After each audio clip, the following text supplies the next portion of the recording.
We cannot achieve a better Nigeria by fighting. Let us stand together in brotherhood and solidarity and strive for peace. And not because of their tribal or their religion or whatsoever background. Da zaman lafiya da kwanciyar hankali a cikin ƙasar Najeriya.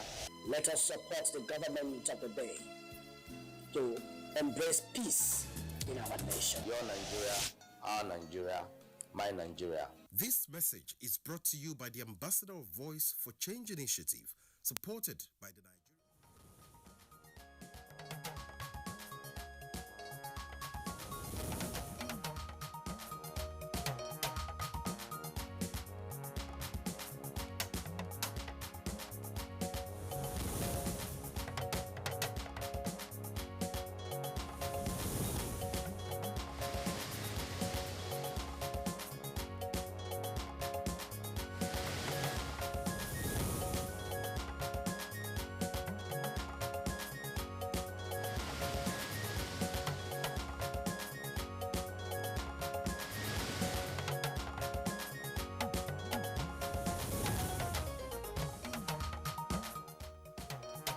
Nigeria Jubilee Fellows Program launched to get more youths off the streets.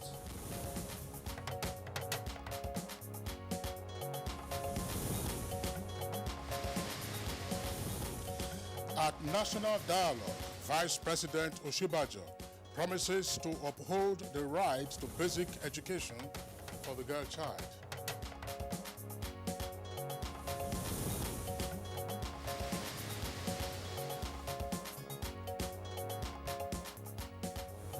Plans concluded to offtake 100,000 MSMEs products across Nigeria.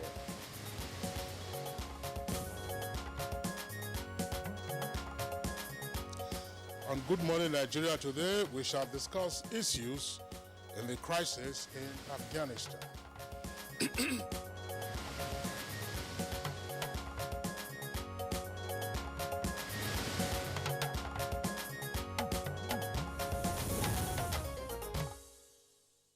Since 2001, when the United States and other international forces assisted in overthrowing the Taliban, the Western powers' attempt to avenge the 9/11 strike, which sent over 2,900 Americans to their graves, has led many, including the authorities, a bit wary of why the war lasted this long.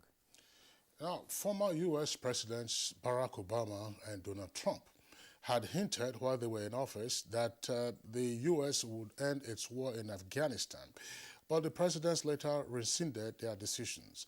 But the current president, Joe Biden, has of course now ended the foot dragging, giving the evacuation order from Afghanistan. Analysts of the war say that the U.S. mission in Afghanistan was not accomplished. Now, this, they add, is evident in the increasing number of cells arising from pockets of terror groups such as ISIS, who have in turn issued franchises to other groups like ISWAP and Boko Haram, located mostly in African countries. And the United Nations Security Council adopted a resolution on Monday this week insisting the Taliban allows people leave the country. The US, UK and France drafted the resolution, which had 13 votes in its favor, excluding China and Russia. Now, many agree that the U.S. occupation of Afghanistan provided more freedom for Afghan citizens and put a check on the audacity of the Taliban to give a safe haven to terror groups, as it had done 20 years earlier to groups such as Al-Qaeda. Now, the challenge, however, was the loss of over 2,400 military personnel, that's to say U.S. Personnel in the country's longest war, at the cost, some say, of over $2 trillion US. If not more. Yes, but U.S. journey in Afghanistan witnessed increasing cases of suicide, attacks on the armed resistance by the Taliban, who regrouped over time, making the U.S. strategy a long-term counter-insurgency effort. Now, the war also led to the introduction of facilities such as the Guantanamo Bay in Cuba, which many frowned at, describing it as contrary to the Geneva Convention on Human Rights. Now, back in Nigeria, the war on terror has been on since 2002, when the Boko Haram group began its terrorist activities in the northern part of the country. Analysts believe countries with insurgency like Nigeria have to ponder on developments in Afghanistan in their efforts at ending insurgency. Kieran, there's no question about that. Indeed, many analysts have also said that Afghanistan is the graveyard of large empires, from the Middle Ages right through to recent centuries, where Britain, of course, earlier in an attempt to overwhelm Afghanistan was itself routed. Yes. And you saw what happened about 40 years ago when the Russians also went in, Soviet Union as it was known then, went into Afghanistan. And unfortunately, they failed. They failed. But many would say that the Russians at the time were sabotaged by the Americans, who then created the alternate group from which you now have the outgrowths such as the Taliban. But one thing is very important. Afghanistan is a very important nation in the Arab world. But what really, gives me worry is the fact that each time they are invaded, they have a way of coming around to still ensure that Afghanistan is not taken over by any foreign power. Absolutely. And what I've just mentioned, Britain even tried on 3 occasions. That's right. And failed. Russia failed. Now America has failed, from all indications. Where they have failed. But for us, I mean, it isn't just simply what has happened in Afghanistan, but the potential for a spillover effect from what's going on. If they ruled by the Taliban, if you recall, they had very strict Sharia law when they were in power previously. If that succeeds, what would that then mean for various groups that are also seeking to impose very strict Sharia governance mechanisms? And there are other groups, not just ISIS. They call it now ISIS-K. Yes, right. That's in Afghanistan. In Afghanistan, right. But there are other groups. As a matter of fact, last week, America had to bomb one group that actually, sent those suicide bombers, at the airport. That's right. So many issues, of course, to take a look at, and our focus will be on how ultimately, this might either be an encourager or a discouraging development for terror groups now operating in the Sahel, of which Nigeria, of course, is a part, and we've been dealing with the crisis of Boko Haram for well over a decade now. So, issues in the Afghanistan crisis, of course, is our focus in our conversation segment today. Welcome to Good Morning Nigeria, live on the network service of the Nigerian Television Authority. I'm Kingsley Osadolo. And I am Kieran Umai, also join Kingsley in welcoming you to the program today. And just like he indicated earlier, we are live in our Abuja studios in Nigeria's capital city. And as usual, we have the complimentary segments in the course of the package. For now, let's get Musbao Danwahab, who has the morning news highlights. Hello, Musbao. So very good morning, Kieran and Kingsley. I think I like the uniformity in your outfit this morning. Well, you also have a shade of it. I didn't get the memo. You have a shade of it. Right, let's take the news. President Muhammadu Buhari has formally thrown his weight behind Senator Andy Uba, candidate of the governing APC for the November 6th Anambra governorship election, urging the people to rally around him in the greater interest of the state. This was when he granted audience to the APC candidate.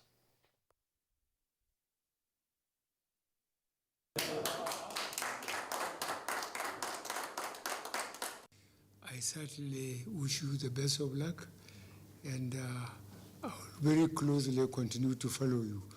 I'm anxious for your success. Meanwhile, President Muhammadu Buhari has expressed Nigeria's former appreciation to the outgoing Tunisian ambassador to Nigeria, Jalil Trabesi, for what he calls the deep love shown for the country during his tour of duty. This was when the envoy paid him a farewell visit at the State House in Abuja. The president assured him that he can count on Nigeria's goodwill for himself, his family, and indeed his country. The envoy said Nigeria and Tunisia have excellent relations dating back in history. The beneficial relations, he says, has been further strengthened in the past 5 years, during which many agreements were signed. And another youth empowerment scheme called Nigeria Jubilee Fellows Program has been launched in Abuja. It is aimed at providing a critical pathway for young Nigerians to gain relevant skills and work experience in top-tier organizations, as well as build the right networks towards sustaining the upward trajectory of Nigeria's economy. The Nigerian Jubilee Fellow Program, being a fully paid post-NYSC work placement program for Nigerians, will provide an opportunity for mentors who are already engaged in various industries and have gained relevant experience and build capacity over the years to provide mentorship and support for the young Nigerians that will be on the program. The Nigeria Economic Sustainability Plan has given birth to the Guaranteed Offtake Scheme, which is one of the tracks of the MSME Survivor Fund Scheme. Minister of State Industry, Trade and Investments, Mariam Katagun, says the scheme plans to offtake products from 100,000 MSMEs across the country. These include face masks, hand sanitizers, liquid soaps, disinfectants and processed foods, such as gari, palm oil, groundnut oil, and so on. Vice President Professor Yemi Osinbajo says no Nigerian child will be denied access to basic education. This was at the National Dialogue Forum on the Girl Child in Nigeria, with the theme Towards a Girl-Friendly Nigeria, organized by the Women Arise for Change initiative in collaboration with the African Child Policy Forum, Ethiopia. Important that the states and local governments ensure that there are gender-responsive measures, that ensure that they implement gender-responsive measures that will transform the education systems and address the barriers that inhibit girl-child education. And all of this must be done very actively by the states. Zamfara State Police Command has secured unconditional release of 9 persons abducted on 25th August 2021 at Kagon Saboa village in Bungudu local government area of the state. This is contained in a statement issued by the spokesman of the command, SP Shehu Muhammad. The statement said the release captives comprising 7 women and 2 men were medically checked, debriefed and reunited with their families. Zamfara State's Commissioner of Police Ayuba Helkena restated the command's commitment to strengthen collaboration with other security agencies for safe and unconditional release of other kidnapped victims across the state. Now, the Nigeria Center for Disease Control, NCDC, has confirmed 626 new cases of COVID-19 in the country. The latest figures released bring the total number of confirmed cases to 192,431 infections in the country. A breakdown of the new cases from 10 states indicates that Lagos recorded the highest number for the day with 334 new infections. Rivers State recorded 134 cases, Oyo 60 new cases, FCT 41, Osun 20, Plateau 14, Ogun 9, Ekiti 7, Kwara 6, Benue recording a single new case. With the latest developments, Nigeria now has 192,431 confirmed cases of COVID-19, out of which 178,759 were treated and discharged, while 2,469 persons have died so far. And that's the news this morning on Good Morning Nigeria. The program will continue in just a moment after this break with Kingsley and Kirian. Stay with us. I'm the Chief Resident Engineer and Project Supervisor of the Second Niger Bridge Project. The Second Niger Bridge Project is a project that has been conceived for a very long time, but it has finally come to life during this present administration.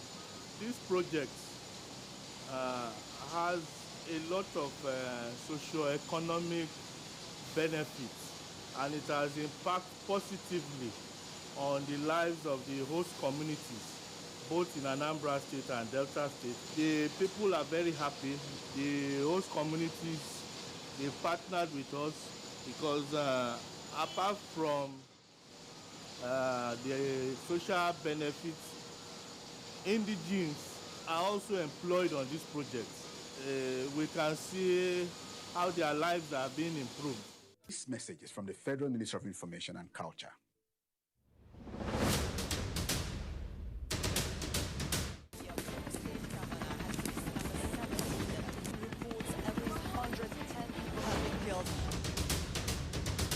Firstly, safety. I will ensure that my family members and loved ones are safe. I will try as much as possible not to get involved. We should call the nearest police station. I will alert my family, my friends, my neighbors in that vicinity that this is what is happening. Who wins the star prize of 1 million naira in the ongoing Peace Nigeria Challenge, powered by Ask Nigeria in partnership with National Council for Arts and Culture, NCAC, Nigerian Television Authority, NTA, and Star Times. Unity Challenge Nigeria, stronger together. The federal government has commenced second phase of COVID-19 vaccination. If you are 18 years and above and unvaccinated, register at www.nphcda.vaccination.gov.ng. Visit the nearest vaccination site to receive COVID-19 vaccine. If you received first dose of AstraZeneca vaccine before 8th July 2021, second dose commences 23rd August and closes 5th September 2021. All vaccines are free and certified safe by WHO and NAFDAC. At the vaccination site, you can check blood pressure and know your diabetes risk status. Children aged 0 to 23 months will receive childhood vaccines and screen for malnutrition. After vaccination, continue to adhere to COVID-19 prevention protocols. For more information, visit www.nphcda.gov.ng or call 0700 220 1122.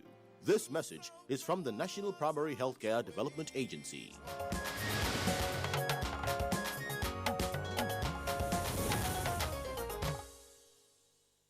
Good morning, Nigeria, on NTA's network service. It's time for business news, and let's join our correspondent, Kunle Adeyeye. The Minister of Industry, Trade and Investments, Adeni Adebayo, emphasized that Nigeria's economy is coming back stronger, with foreign investors showing more commitment to invest in Nigeria. At an event in Abuja, the minister said investments as at first half of the year stand at $10.1 billion, saying it's a 100% increase from the previous year. He disclosed that investors from the United Kingdom, other European countries, China and Morocco are eager to invest in Nigeria. The federal government of Nigeria recognizes the importance of attracting and retaining patient investment into our economy. The government of Nigeria also recognizes that the security and prosperity of our great nation is inextricably linked with those of the other countries and peoples with whom we collaborate. We are hopeful that with events like this one, we will do our job better. Nigeria is not an exception. Federal government have rolled out various interventions. It's a major source of revitalizing our economy again and reinvigorating it. So that's why we've organized this. The opportunities are there, not only in the mining and agri sector, but even in the services sector. In another development, an entrepreneur, Chukwuma Okenwa, has implored the federal government to keep focusing on the non-oil sector of the economy. He said this has become imperative following the role the sector played in the recent gross domestic product growth. At this point, the smartest thing we can do is to begin to explore all other aspects of the economy. We must not always forget that agriculture once accounted for over 75% of our revenue, and we need to revert greatly to it, as well as services. Most importantly, industry. We have all of the potentials, we have the brains. What we need to do to develop the capacity. Quite impressive to know that Nigeria is growing over 9% in terms of services, and that's a good one. That shows that young persons that are out there in one way or the other rendering services in one way or the other, they are contributing. He remarked that the future of Nigerian economy lies in the non-oil sector. With business news, I'm Kunle Adeyeye. Well, many thanks to Kunle for that business package. Then up ahead on Good Morning Nigeria is a review of today's national dailies.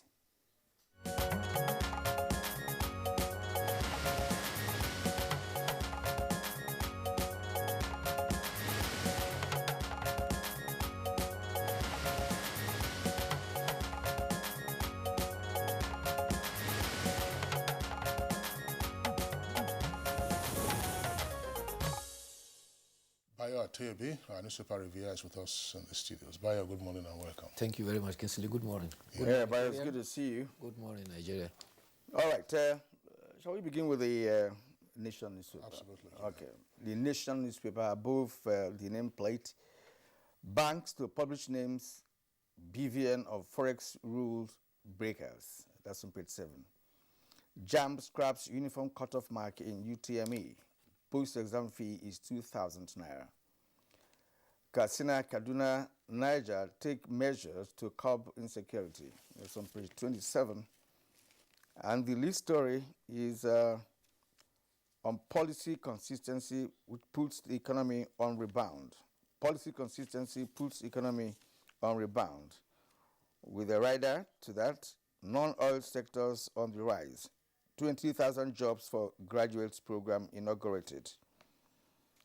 And right below that, we have a PDP elders in talks with Wike on party crisis on page 4 of the Daily of the Nation. Super Tucano jet deployed to battle bandits and insurgents is also on page 4. Cholera, Borno, that's at the foot of the nation. Borno confirms 43 deaths. The story on page 27. Ganduje backs NAPTIP to end trafficking. That's on page 27 of the Nation newspaper. Now to Kinsley. Okay, we'll also take a look at the window page of the Punch newspaper. Above the name flag, you have the following headlines. 6 million electricity customers still unmetered amid federal government's schemes. Open grazing. Lagos, Delta, and crossover bills pending as deadline ends today. Pengassan blames rising cooking gas price on Forex. That's page 19. And on page 18, because there's, you have a printer's devil there, it says out school children. That should be out of school children. Federal government not responsible, says Oshibajo. Now, 2 earpieces beside the name flag says reps summon customs CG over ports extortion and dwindling revenue. Domestic cargo movement drops by 15%. Compulsory vaccination, that's the kicker for the lead headline. NMA and Johesu kick as federal government threatens sanction. And you have a number of riders. You can't force people. Enlighten them. NMA and health workers advise federal government. Court stops Edo, that's on the issue of vaccination, and people who reject vaccine endangering others, and rules will be applied, says NPHCDA boss. That stands for the National Primary Healthcare Development Agency. 6 Tucano jets cost almost $500 million US. That's according to the U.S. envoy. Afghanistan tells Nigerians to defend themselves against bandits. I'm sure the Punch, when they're having their review meeting this morning, the editor will be very livid. I don't know what happened to the production editor. Earlier, we read this out school children instead of out of school children. And you're seeing this one now. Say, Afghanistan tells Nigerians to defend themselves against bandits. Students sit exams on bare floor in Amechi's alma mater. Students sit exams on bare floor in Amechi's alma mater. That's on pages 4 and 5. I discussed insecurity with my son 8 hours before his murder. That's according to Senator Ibn Nala. Details on page 8. PDP leaders visit Jonathan, beg ex-president to stay. 4 men gang raped me for 21 days. That's according to a Nasarawa teenager. You have details on the crime page on page 5. Fix your cutoff marks. JAMB tells varsities and others, page 9. Well, let's start with the story you just read now. a young girl who said that she was gang raped by bandits when she was kidnapped. Another girl has suffered a similar fate, this time within the domestic hold. A 10-year-old housemaid is battling for survival now when her employer forced her to drink boiled water mixed with pepper. The housemaid had her lips scaled and her voice box also affected. This happened on Sunday at Aba Road in Umuahia. After the employer, Ojuigo David, realized the damage, she quickly took her to a chemist. The chemist, upon seeing the girl, saw the level of damage and said, no, please take her to hospital. The woman refused. The chemist raised an alarm and they called the police. She has been arrested. She's to be tried in court today. The girl is still struggling. The 10-year-old girl battling with her life in the hospital. Yeah, I think the chemist did the right thing. Yes. Did exactly the right thing. I wonder why, especially women, I wonder why they're so wicked. Because we have read some of these things over time, you know. Yes, it's just not the first violence, time. Yes, especially for house help, house boys is becoming a commonplace. Now, some talking of them, about they beat the hell out of them, and you see the wounds on the scars bodies, all over the body. Some use fresh wounds, hot pressing iron on them. So I think the law has to take its course. The law has to take its course, and particularly for activist groups. These are the kind of matters that they should ensure get to the very end. In other words, let the cause of justice be served. If a person is taken to court, there is a tendency for us sometimes to just forget about the issues. Exactly. These are the kind of matters you place on the front burner at all material times. And the media too must just report it. Absolutely. Follow it to the letter. So that they will see that there's deterrent. Yes. And that will go a long way to serve as a lesson for others. Now, talking about the Tucano story that you read, the Minister of Defense led the Nigerian Air Force to launch the 12 Tucano that Nigeria acquired. The Tucanos are a precision aircraft that is going to help Nigeria, particularly in its war against criminality in the country. And U.S. Air Force African commander, in a statement by the U.S. Embassy, says that the induction is a symbol of partnership for the training, working together in a professional relationship between Nigeria and the United States. The aircraft will assist in the fight against violent extremism by supporting the Nigerian Army and the Nigerian Navy. Its acquisition is a total package. It includes spare parts for several years, logistic support, as well as aircraft maintenance training. There will be supply of munitions too, and also importantly, the construction of an improved Kainji Air Base as an infrastructure. That is good to go a long way to ensure that they just don't only import the aircraft. You have the personnel that have been trained to handle it, but subsequently the maintenance will be able to be carried on. The federal government has launched a mentorship program for 12 months for 20,000 post-NYSC graduates, and it was led by the President Muhammadu Buhari yesterday. The program is tagged Jubilee Fellowship, and the intention is that it's for young and skillful Nigerians to gain work experience from top organizations, and also to have the right network for the future. There is a challenge of unemployment put at about 30%, but compounded with that, there is also what is being described as unemployability. Therefore, it is hoped that by this mentorship program, young persons will acquire skills and on-the-job know-how that will help that the employers seek.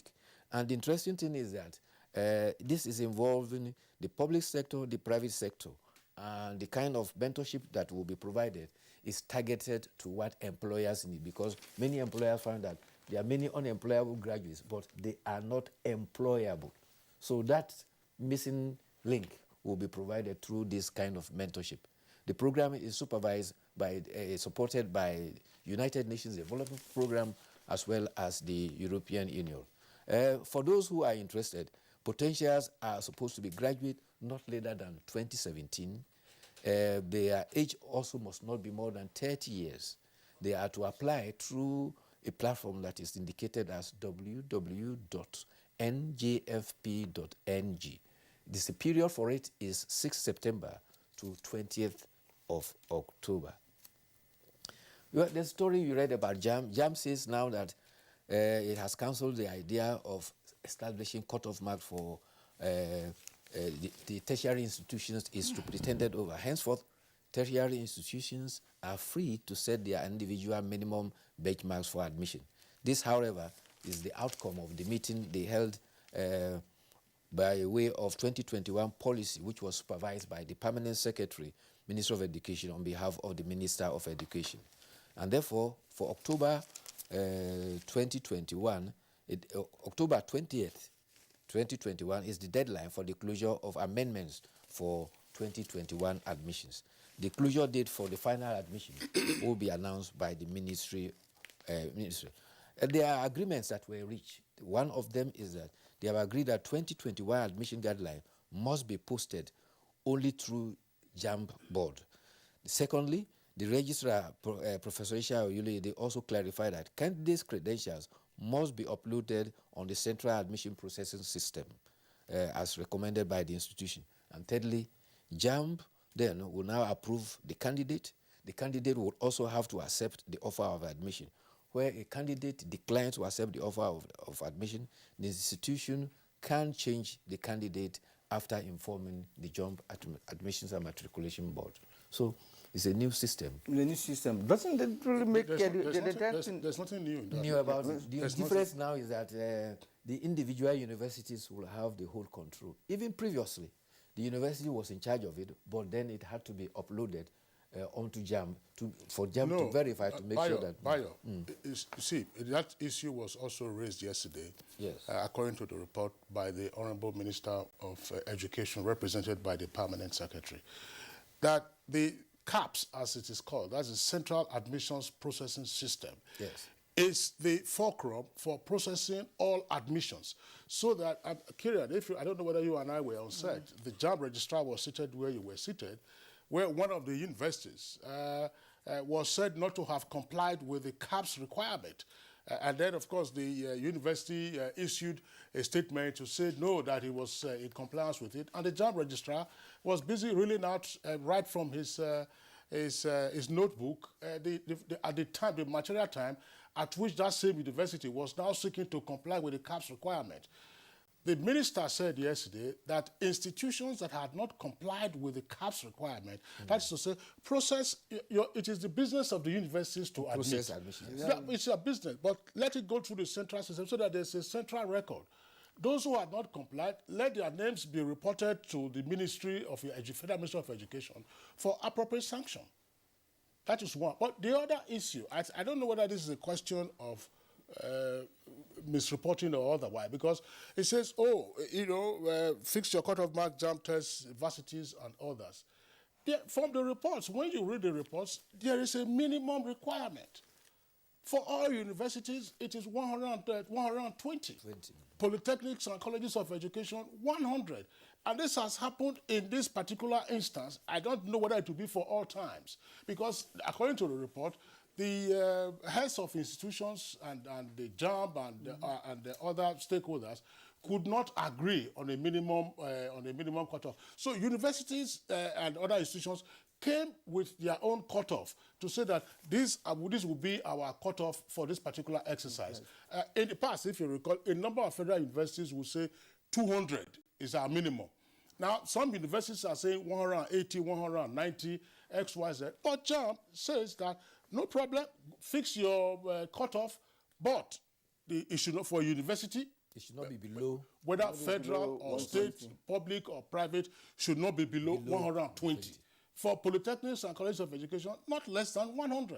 Otherwise, you could fix the cutoff mark and say 60, come in. Invariably, there's nothing new in the entire thing. But if universities and polytechnics do not adhere to the CAPS system, of course, it's going to be their fault. But one thing again is this, that students who seek admission in this country are going through so many rigors.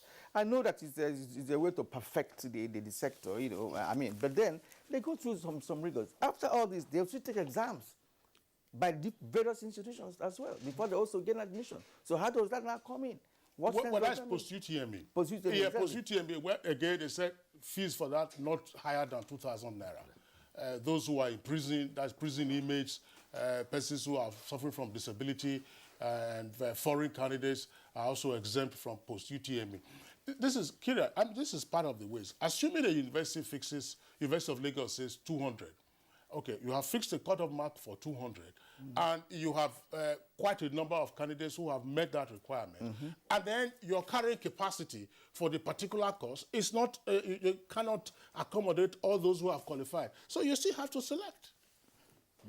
Anyway, well, there's an update about striking doctors. The president of the National Association of Resident Doctors, Uilawa Okeasehui, says that federal government has refused to pay August salary to striking doctors. The resident doctors embarked on a strike on 2nd of August. They did not work for August. However, he says that in spite of all the initiatives, Dr. Okeasehui says none of our NRD members in federal institutions received August salary. He says it is so sad. Instead of meeting our demands, they are now giving reasons for the strike. But Daily Trust has an opinion on this. Daily Trust says, in Nigerian students who choose to study medicine, for instance, in Newcastle University, will pay a tuition of £34 a year. For 5 years, it's 174,000. That is equivalent to 98,229,200. A same student who seeks admission either in ABU or UI would pay a tuition of €0. Therefore, the editorial is saying that Saudi Arabia, America, and UK that are pushing our students are saving themselves the cost of training their doctors. And therefore, the editorial is saying that our Nigerian doctors are complaining. True, doctors' pay and condition of service is not inspiring. But two, the pay and working conditions of other professionals are also the same. The editorial asks, what happens if police, soldiers, and others were to leave the country because of poor pay? It says doctors have an obligation to stay here, save here, and give back to Nigeria. Nigeria cannot continue to train doctors for other countries. Well, on that note, we thank you because we won't have time to delve into that. We thank you so much for your analysis. We hope to see you again tomorrow for more on Newspaper Review. This is Good Morning Nigeria on the network service of NTA. Thank you for staying with us up to this moment. We'll take a short break now. When we come back, we shall be focusing on our main topic for conversation today. Don't go away.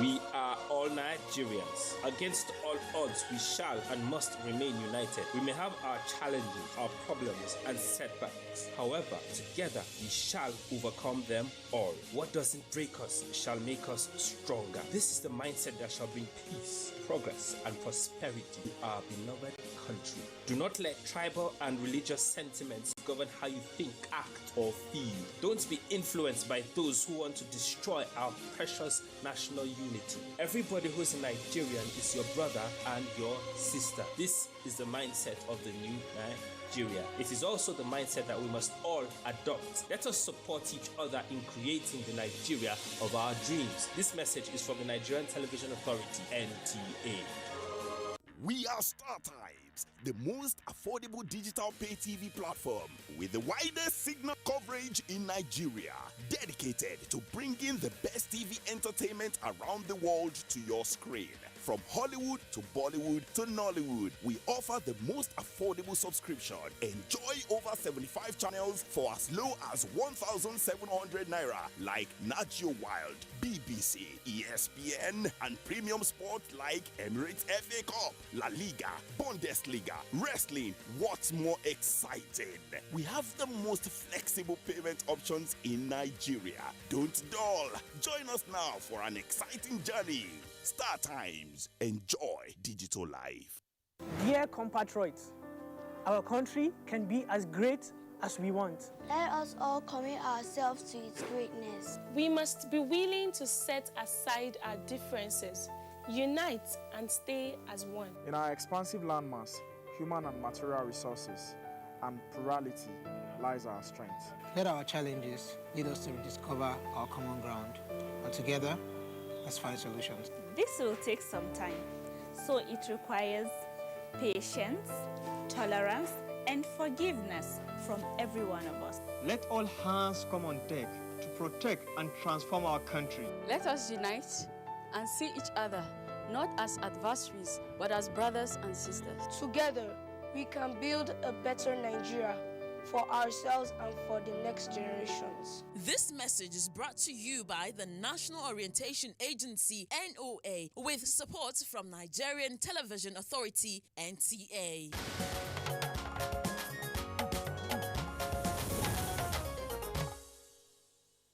And as a prompt for our conversation segment, which is on matters arising from the Afghanistan crisis, let's now take this background report put together by Abdulsalam Jibril.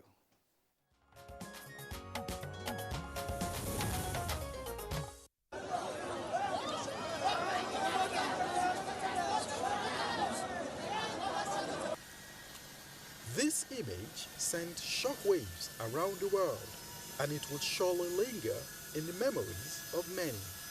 It was a momentous moment that has since signified the fall of Kabul, with the United States President Joe Biden's order for full withdrawal of U.S. troops from Afghanistan, which began on the 1st of May this year and completed just yesterday. The Taliban, who were dethroned 20 years ago, are filling the vacuum. Analysts have drawn attention to the historical antecedents of Afghanistan, which is known as the graveyard of empires. Over time, the Mongolian Empire, the Mughal Empire, the British, the Soviet Union, and the United States have failed in all attempts to invade and occupy the country. For the past 20 years, since the United States and its allies overthrew the Taliban as a result of the 9/11 attacks, each of the last 4 presidents of the United States has tried to end America's longest war. Those 2 decades have seen more than 2,300 U.S. military lives lost, tens of thousands of U.S. wounded, countless Afghan casualties, and more than $2 trillion in taxpayers' money spent. Some international affairs analysts maintain that the Taliban takeover will have some global implications, such as human rights challenges going by their antecedents while it held sway from 1996 to 2001. They also insist that with the Taliban in power, the world might witness a resurgence of extremist groups in Asia, the Middle East, and in Africa, as well as the spillover of weapons through illegal means to countries with extremist networks such as Al-Qaeda, ISIS, ISWAP, and Boko Haram.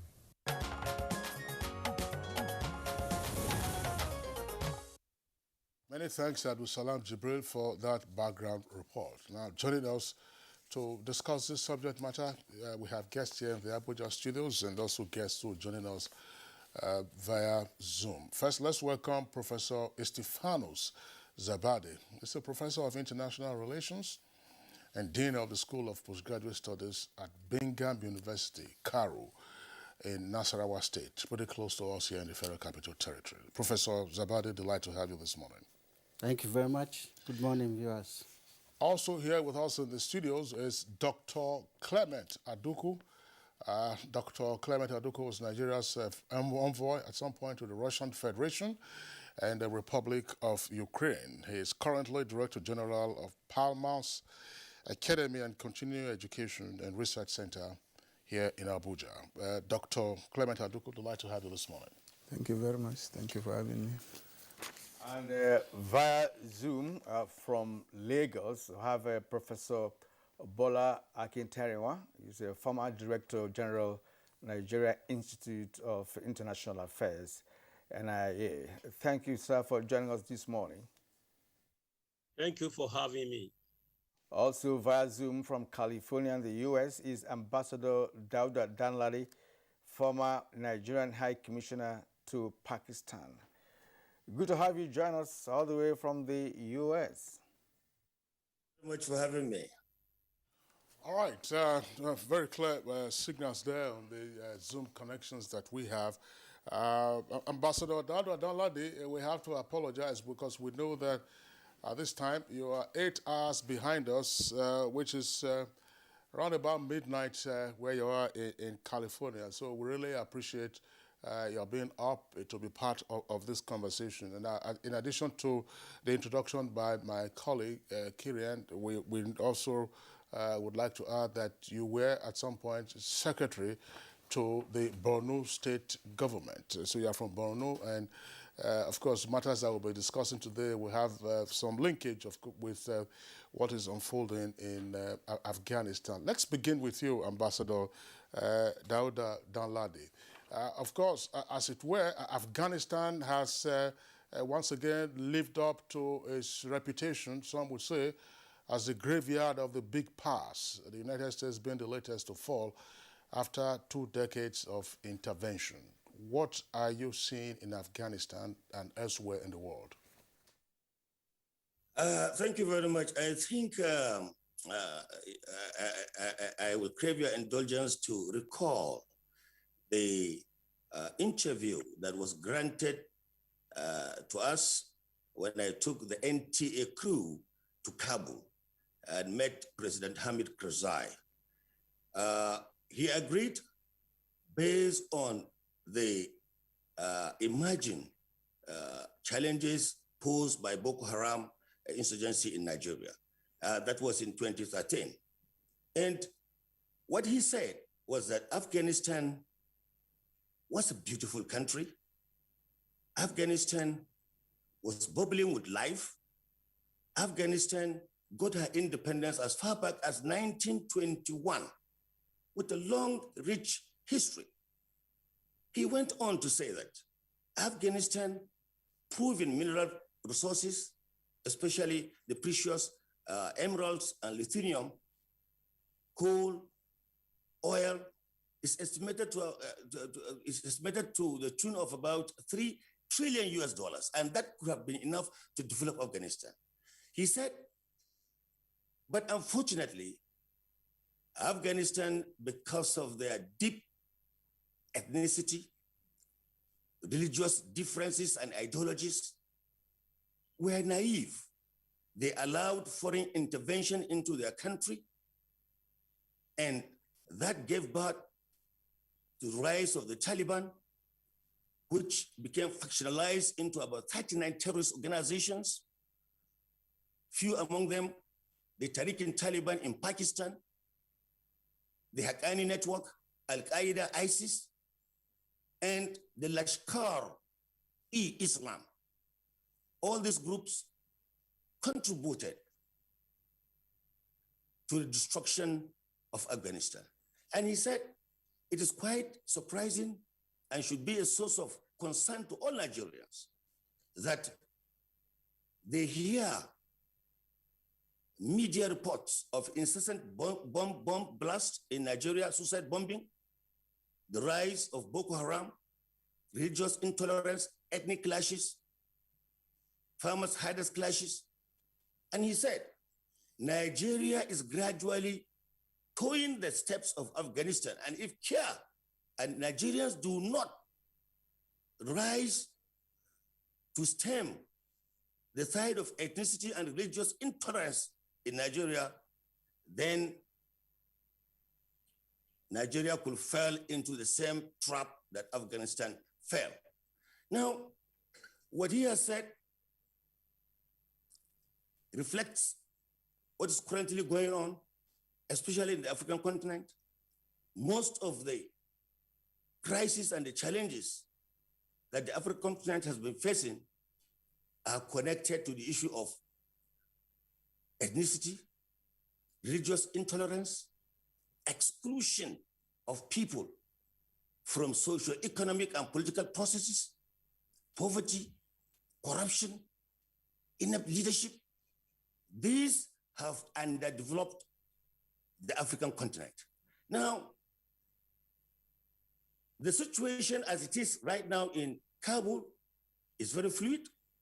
The Americans have gone.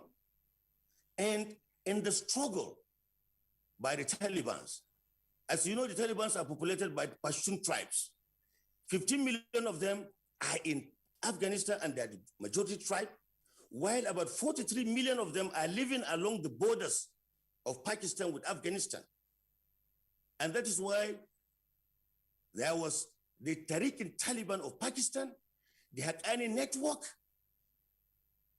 and the Lashkar-e-Islam and other groups, and Al-Qaeda and ISIS, for the past 20 years have been supporting their brothers, their kids in Afghanistan up to the demise, the unfortunate demise of the government that was put in by the United States and the coalition forces. And that was why Kabul fell to the shock of the entire international community. But however, the danger point now is, as long as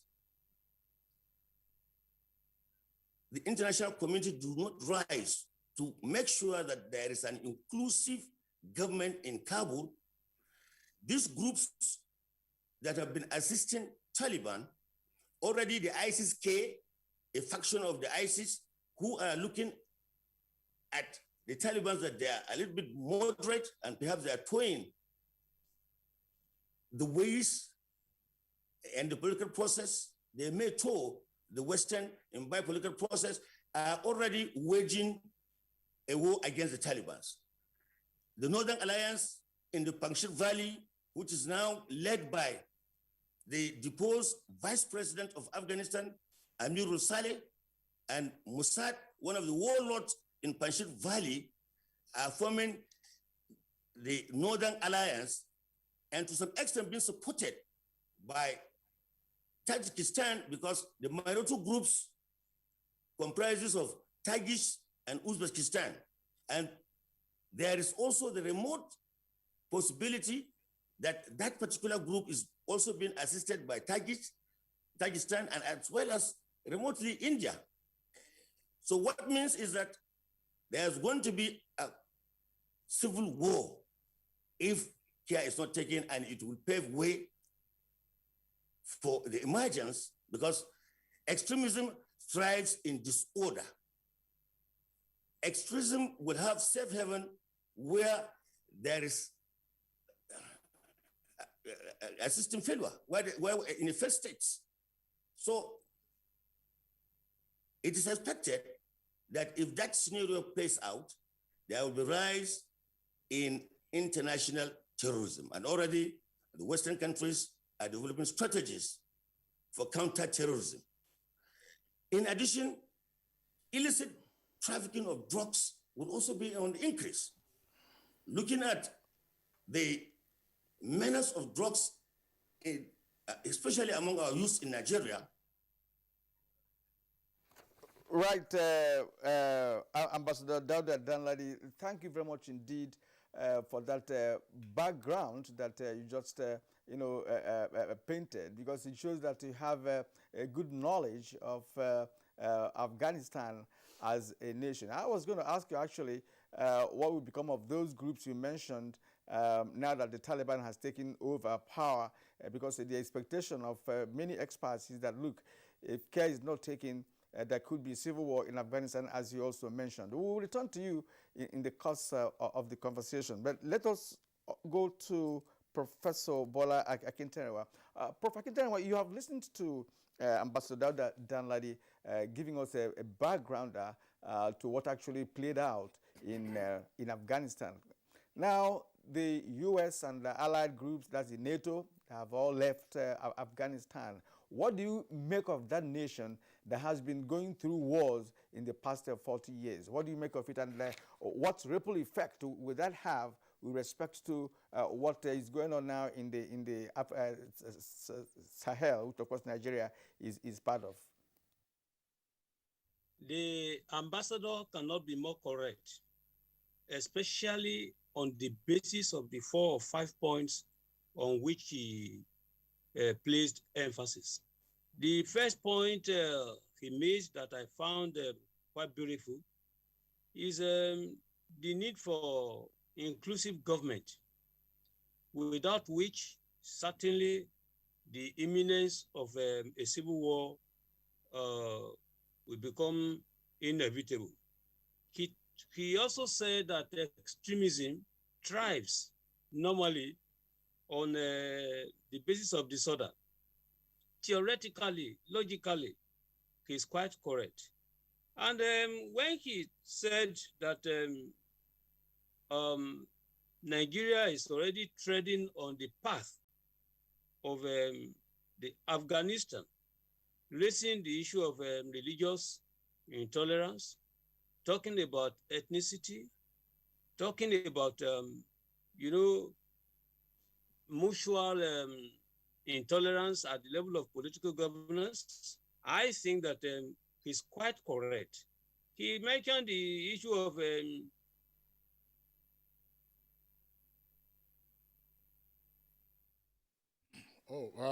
there's a freeze there from the Zoom connection to Professor Bola Akintarewa. Professor Bola Akintarewa, we're sorry, we appear to have lost you, but I do hope that once you are back, we will get your comments. Let's get into our studios now here in Abuja. Dr. Clement Aduku, we earlier introduced him. It was Nigeria's envoy to the Russian Federation. And as we all know, the Russians, that's the former Soviet Union, also had their misadventure in Afghanistan. They got their nose thoroughly bloodied, even though many would say that on that occasion, they seem to also to have been sabotaged in the Cold War era by the other big power, namely the US. But Dr.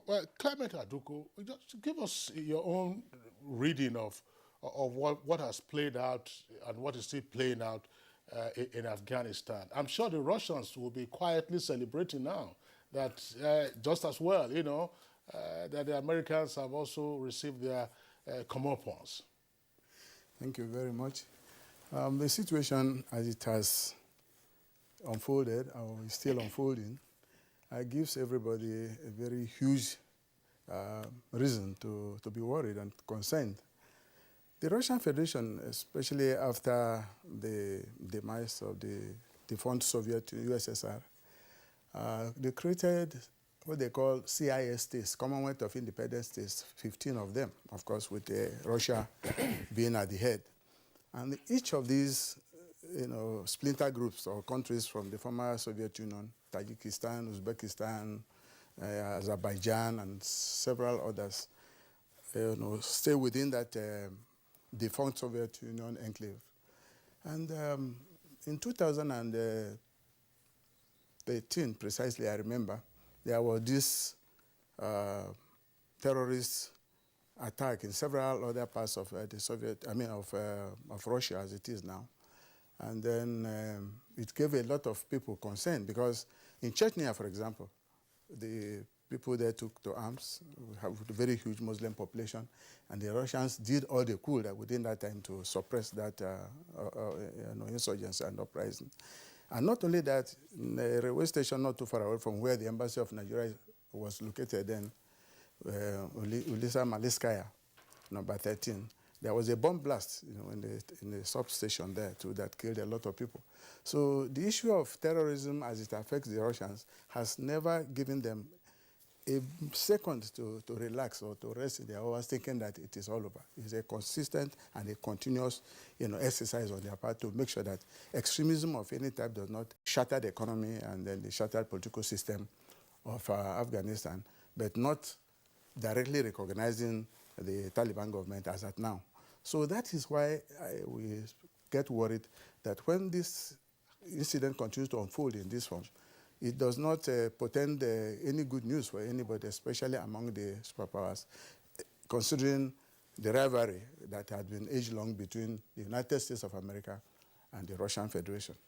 In this regard, it is expected that we watch and see how these altercations and counter-altercations play out. considering the fact that Russia certainly would try to have, Russia and China especially would want to get closer and closer to the new Taliban government and see how they can forge cooperation and, any other form of understanding that will help the new Taliban government establish itself and then begin to govern in whatever modality they may find necessary and convenient for them. Yes, just to add to what you said, in July, the leaders of the Taliban had a meeting with the Chinese authorities with respect to that, even before the failed adventure of Americans in Afghanistan just last week. Now, let's bring in Professor Stefanos Savali. Let's get your own take as to what has played out, and as constantly said, is still playing out in Afghanistan, because the country seems to be fluid at the moment. Now we have a record of over 4 or 5 other groups, operating as terrorists in that country. Taliban, of course, has taken the lead because they fought the war that they actually ended America's adventure in that country. Yes, I think when you look at, I've seen 2 write-ups so far. From the American side, there's this special report on the lessons they learned or should learn from Afghanistan, which clearly stated that the Americans did a lot of blunders in Afghanistan. And in fact, they didn't have a clear strategic objective which they pursued today. They started first by fighting Al-Qaeda. Then the team moved into reconstruction. Then it now moved into trying to set up the Taliban, the governance system in Afghanistan, not Taliban. Then they moved into other areas, setting up a military force created or fashioned after the image of the United States and so on. And that each time this had gone on, some other dynamics that were internal. Americans who came were not the most qualified. That mixed with the Afghan situation. We're talking about ethnic and religious differences, but there are also cronyism and corruption within the system, just as Ambassador Randali mentioned. And that led to the draining of resources that were brought in to develop this infrastructure and human resources into private pockets. The Americans did not take time to study the Afghan societies, to understand the nuances, their culture and ways of doing things. And so they were quietly sabotaged by those they call the power mongers within the country. So at the end of the day, where we are now is that Afghanistan has hardly moved from where it was 40 years ago. I think, unfortunately for the Taliban or whichever government comes in, they are going to start from the scratch, because you needed a human capital that had been developed that could, run off, hit the ground running in terms of the new Afghanistan that should unfold. But they will have shortage of critical skills to help in that direction. That's what I imagine would happen. And that now informs the kind of the drama that the ambassador was talking about. The Chinese are coming. The Russians are interested. I mean, neighbors are gearing up. Iran, Pakistan, even India. Afghanistan is not going to be left alone, for good or for ill. I'm not even sure that the Americans have gone. They will be there by proxy. The only thing I see is that the strategic objectives have changed. And if you listen to President Biden yesterday, he was talking about, they don't have vital interests in Afghanistan. So for me, the issue is the national interest that a country pursues at any point in time. That determines how they behave. And the Americans have shifted to some other things now. So Afghanistan is not important in that respect. Okay, thank you very much, Professor Estefanos Zabadi, for your comments. Let's return to Ambassador Daouda. Ambassador Daouda Danladi is not...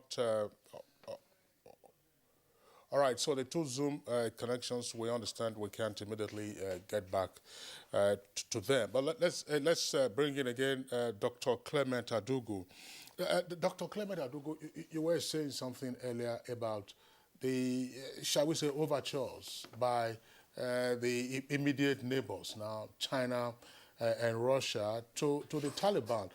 The Taliban, as it were, they are both, as we say in international law, the de facto government and the de jure government in Afghanistan. Is this now a question of geostrategic interests for the big powers? Because Professor Estefanos also draws attention to the fact that Pakistan, of course, cannot turn a blind eye to what's happening to their immediate neighbors. Iran is also keen. Is this going to be a new turf, as it were, for regional competitiveness, if not supremacy determination?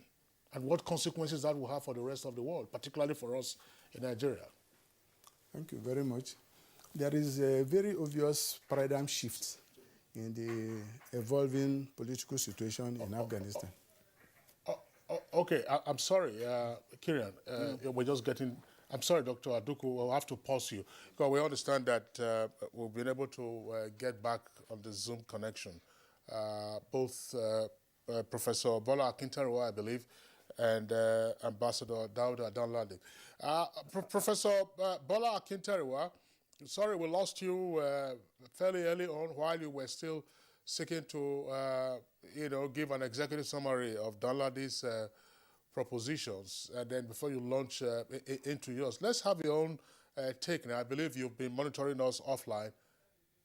Oh, my goodness. All right. Dr. Aduku, we are back to you in the studios. Thank you very much. Like I said a while ago, there is a paradigm shift in the evolving political situation in Afghanistan, occasioned by this withdrawal of the Allied forces led by the United States of America, of course, and what next one should expect in Afghanistan. Just yesterday, I listened to the spokesman of the Taliban. His name is Zubahirul Mujahid, who said, in his own words, that the victory the Taliban have secured in Afghanistan is a victory for them all, meaning that he must have been thinking about the various pockets of, terrorist groups that make up what is actually happening, or that has always been there in existence in Afghanistan. Because as at yesterday, I heard from my commentator in the United States that there are about 20 or more of such terrorist groups resident in Pakistan alone, and most of them through all the southwest frontier province, Peshawar, and all these other areas, always coming to Afghanistan to create problems and wreak havoc. You can see that this ISIL-K terrorist group had been resident in Pakistan and was able to easily move into Afghanistan and caused this problem we saw recently at the Kabul international airport, while America and the Allied forces were making consistent and concerted efforts to lift their nationals out of Afghanistan.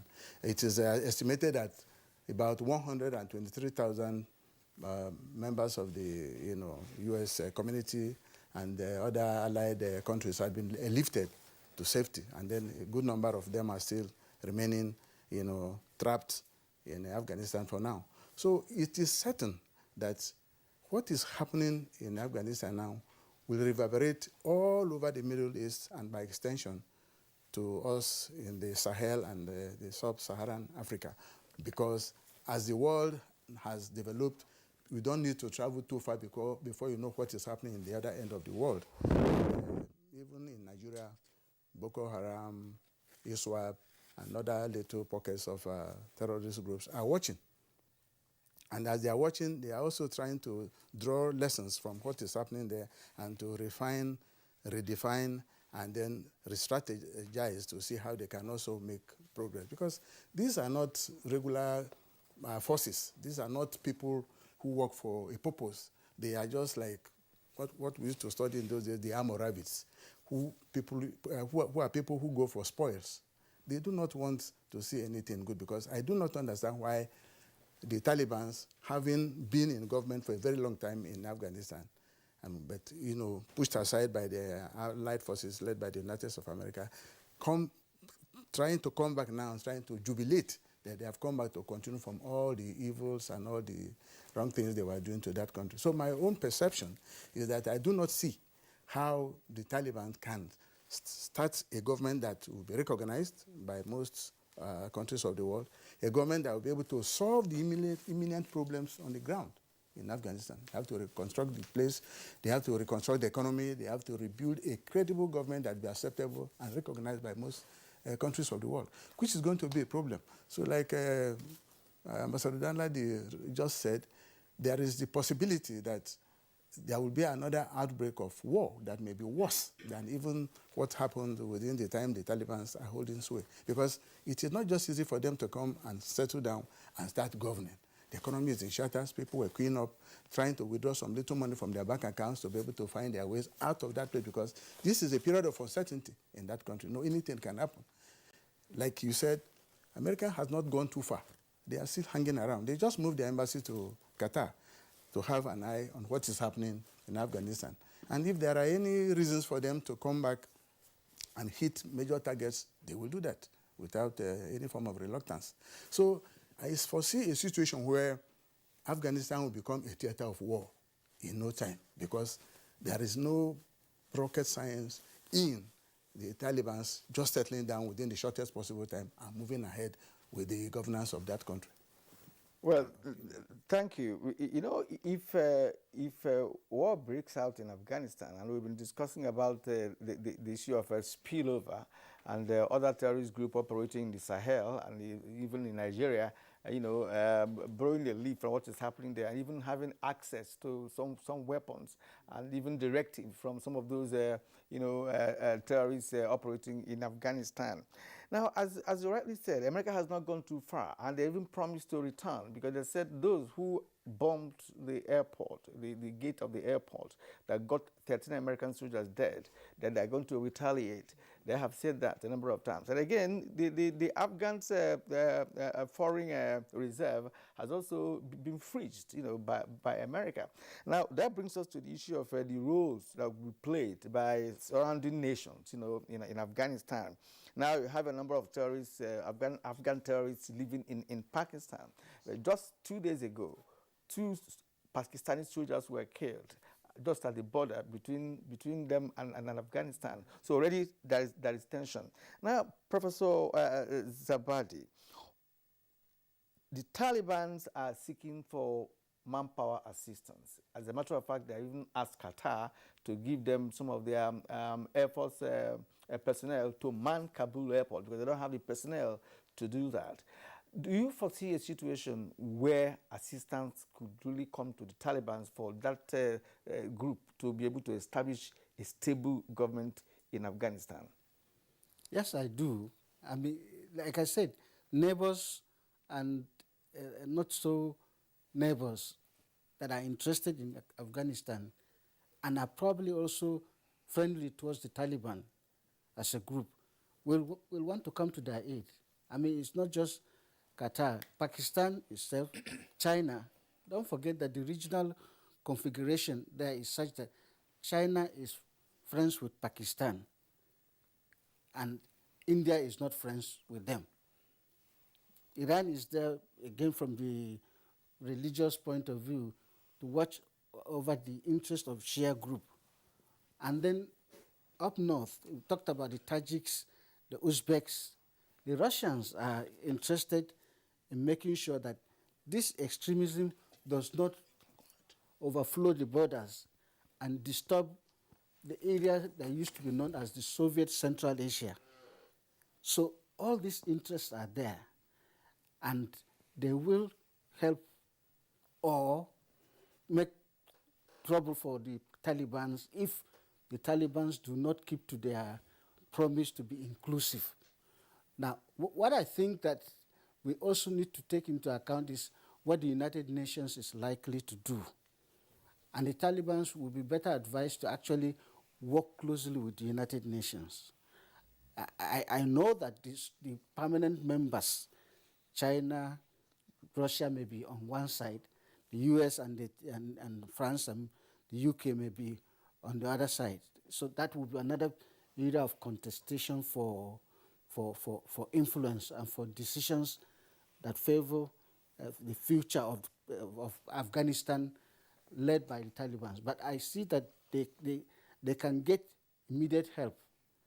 How sustainable that is will depend also on the dynamics on the ground.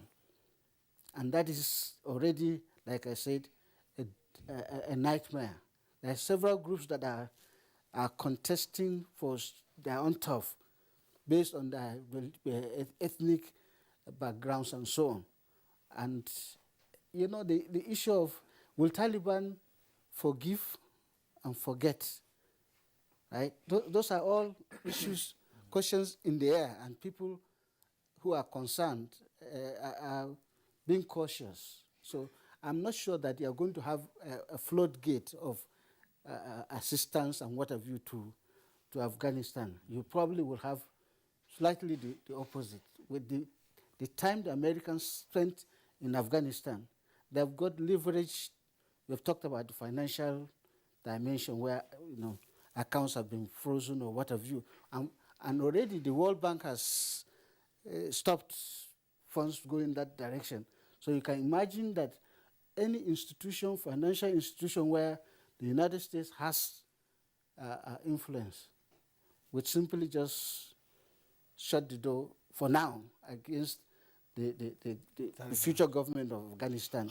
I don't know. See, Professor Estefanos and Dr. Aduku, sometimes you get concerned about the kind of, if you like, knee-jerk reactions from leading global powers with regard to what's happening. Now, if you are saying you're going to deny the Taliban's access to the purse strings of Afghanistan, who suffers? Is it the Taliban as a government, or is it the citizens, that will suffer? We're already seeing the queues that we have seen in that location. If the World Bank says, okay, we are freezing our intervention in Afghanistan in the meantime, who suffers? Let us assume it is the government that suffers. Does that then not push the Taliban government, once it's able to settle into alternative sources of funding? For instance, seeking to exploit the opium business, such as we've been talking about, gentlemen. Yes. I was just trying to think of this option, of this opium business that has been known in that region for so many years, so many centuries in the past. Because it is the way the situation plays out that determines how the new Afghan government will function. If the special drawing rights of every country in the International Monetary Fund setup has been frozen, and the Taliban government, the new Taliban government in Afghanistan, will not have even access to money. From records and discussions I listened to recently, the amount of money Afghanistan has in the U.S. banks is about $9.8 billion. And if they are not allowed access to that money, how do they function? It means that place is going to return again as a breeding pad for terrorists and terrorism. All the efforts America had made and allied forces have made in the past 20 years to chase out Al-Qaeda, chase out as many terrorist organizations out of Afghanistan will come to naught. Because if the people do not have what they require to run a stable and stable government, it means they will have to resort to whatever is available to them. Then it throws also a lot of challenges to the countries within the sub-region there, especially Pakistan. Pakistan has always been on the side of Afghanistan for a very long time. You can see that most of the operating terrorist groups in Afghanistan today are based even in Pakistan. In fact, Mr. Danla decided a while ago. But then you can see that a new government of this type requires a lot of assistance from all sides to function. Yes, they have made promises that they are going to run an inclusive government. Yes, they are going to give back rights to women. in the announcement they made yesterday by their spokesperson, said that women are even allowed to return to work. Initially, they had said for now women should stay out of everything happening, they should stay back. But they are beginning to realize that they cannot continue that way. If it is a ploy to gain international recognition, I may not be able to say. But then they are beginning to understand on their own that outright display of terrorism or using that place again as a launching pad will still attract the misgivings and of course the aggression of many other countries within that area, especially America. We'll still say, okay, if we had spent 20 years trying to make sure we protect human rights, we introduce some semblance of democracy, it has not worked, and these people are going back again to what it was before the 20-year unending war, as it is described, started, then America might decide to do something otherwise. Like I did say earlier, America had not totally withdrawn. The United States and the Allies have not totally withdrawn. They just noticed that they had spent 20 consecutive years with huge sums of money training the Afghan National Defense Force, which relied so much on American help to function. By now, 20 years is enough time to consolidate a government and even request that the Americans should go so that they can run their own affairs. But they, like we said, we have all seen, corruption was rife. Soldiers at a point there had to be paid directly by the U.S. and Allied forces as the money they voted for, salaries were being diverted to other places. So it is not just Afghanistan, like you asked, alone that will suffer. The countries within the immediate neighbors, Iran, Iraq, Pakistan, and co, and by extension to India, we have to bear the brunt of whatever is playing out in Afghanistan. And that is my own thinking, because there's no way the Afghan government can settle down and function without the necessary funds, the necessary assistance, and then another form of, system that they may introduce to be able to rebuild and start afresh from what the Americans left behind just yesterday. All right, thank you indeed. Professor Akintanewa, we actually lost Zoom connection a while ago, and we're glad that you are back. You are actually at your opening comment, before that happened. I would like you to continue from where you stopped, if you can still recall. Let's get your own take on what played out and still playing out in Afghanistan and the ripple effect that may have in terms of terrorist activities, in not just in Afghanistan, but also in Nigeria and the Sahel. Thank you for the restoration. I can link the various points raised by the other interlocutors with the opening remarks. Ambassador Dauda was simply that the situational reality in Nigeria is not in any way different from what obtains in Afghanistan. And therefore, there is the need for a great caution to prevent the Afghanization of Nigeria. Now, I made that observation simply because in Afghanistan, those that are fighting themselves are in character anti-Taliban government. And when we are talking about how to prevent, how not to Afghanize Nigeria, then the issues must be objectively looked at. First of all, let's look at the issue of credibility that have been raised. Credibility is less important internationally than it is at the domestic level. The Taliban government needs credibility at the level of those warring against it. It was mentioned that we have more than 20 terrorist groups within Afghanistan. That is a truism. But the three most important of them that have been playing active parts, they include the Northern Alliance, that is the Panjshir Valley,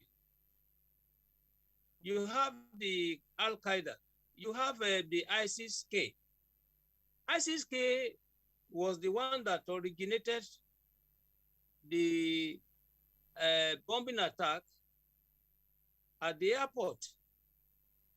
Now, when you take a look at this, if Afghanistan is already divided against itself within, then the Taliban government must be required to convince those fighting it beyond every reasonable doubt for peace to reign within Afghanistan. Peace will not come from outside. So we need to first of all remove the obstacles to national understanding at the level of Afghanistan. Now, international credibility. I do agree. The issue is that the principles of recognition of government as distinct from recognition of states is also there. If you are not recognized as a legitimate government, then you cannot easily relate in international diplomacy. The problem now is that the Taliban government has made it clear that it is prepared to respect the agreements, the principles reached with the coalition forces, and particularly with the United States. In this case, if the Taliban succeeds to a large extent, at least more than 50%, to comply with the humanitarian aspects, the credibility will be there. Please let me draw your attention to the contents of the United Nations Security Council resolution that was adopted on Monday. That resolution clearly reflects the new Cold War in the making. We have 15 members voting. 13 voted for the resolution. 2 voted against. And who are the 2 countries? They are the representatives of China and Russia. So when you look at this, look at the arguments they also raise. China argued that it is the problem of withdrawal, the US withdrawal, that is the problem. That is the issue to be addressed. And that withdrawal does not imply an end to responsibility, that everybody still has responsibility to put this, to bring the problem to a rest. Russia said that Russia argued along a parallel line to say some other international terrorists, some other organization of terrorists have been excluded from the resolution, and therefore they abstained. Meaning now that the permanent members are divided against themselves. The implication there is this: when the question was asked and Professor Zabadi was trying to explain the extent to which there could be assistance or not, he was quite right. The issue is that the Americans and their allies will certainly provide assistance, even if the Chinese and Russia refuse. But if it's going to be collectivized, if it is going to be done on the basis of the principle of collective defense, then you can expect the use of veto, either by Russia or by China. So in this case, the bottom line is that the Taliban government, like Professor Zabadi said, or whether it was said by Dr. Adugu, that the Taliban government will need to work within the framework of the United Nations. That is how we can have a new way forward. And in terms of implication for Nigeria, I try to say that, look, no one should take the Boko Haram of Nigeria for granted. No one. The issue is that the Boko Haram we know in Nigeria includes the Boko Haram in the blood of Al-Qaeda, in the blood of ISIS-K, in the blood of Northern Alliance. The international terrorists may answer different names, but they have a common interest. And the issue in this case is that Nigeria must look at how the Boko Haram within the government of Goodluck Jonathan and President Muhammadu Buhari have succeeded in going to the Nigerian Defense Academy. So, for whatever reason, nobody should take any sudden invasion attack on Aso Rock. We should not be giving excuses. This is the time the Aso Rock must be strongly fortified and ensure that Aso Rock is free of whoever is the Boko Haram agent there. They need to work closer because as it is, and I will conclude on that, the current international challenge is how to determine where the next attack will be. Africa has been identified as the next place to host, all the roaming terrorists. If you remove all the terrorists from Afghanistan, from Yemen, from Syria, from Somalia, we still have pockets of them there. Where are they going to? It has been argued that Nigeria should be the next place. So the government of Nigeria should first of all focus on how to prevent Nigeria becoming the terra cognita of international terrorism than even fighting the Boko Haram on ground. This is the issue. We are in a very dangerous area, and we should not allow this to complicate those who are also agitating for self-determination and secession. So there are different battlefields of threats confronting the Buhari administration. All right, thank you very much, Professor Bola Akintarewa, there for your explanation. Let's also bring in Ambassador Dauda Danladi for his comments on this. Ambassador Danladi, well, I know I would like you to also comment on what should be the Nigerian government's interest in what is unfolding in Afghanistan, and how we can keep an eye, for instance, on the flow of illicit weapons, because all those AK-47 you see being wielded by Taliban elements, they will have to be decommissioned at some point anyway when they begin to run a proper government, and how to also freeze the linkages between Boko Haram, ISIS or ISWAP, West African province, and all that, so that you tell us. But I don't know whether we will still have a Zoom connection to you. While you are answering those questions, there's something that I've always found very curious about Afghanistan. I mean, it's a never, never land, as it were. But when you look at the roads, at least the roads that I see on television, in Kabul, those roads are well paved. When you also look at the roads that link Afghanistan to some of the neighboring countries, when they were having supply disruptions, those highways are also well paved. How do you explain that a country that had been perpetually at war is still able to have good roads in Kabul and then, of course, on the international highways? Well, thank you very much. I think I will start on the lighter side. It's true. It's actually mind-boggling that today, if you have 8,600 Afghani currency, you exchange it to $1, which means $100. You get if you have 86,000 Afghani currency, you get $100. Look at the if you compare it with what the exchange rate is in Nigeria, that's relatively more peaceful. Then it is mind-boggling. But I think that's something for our financial institutions to address.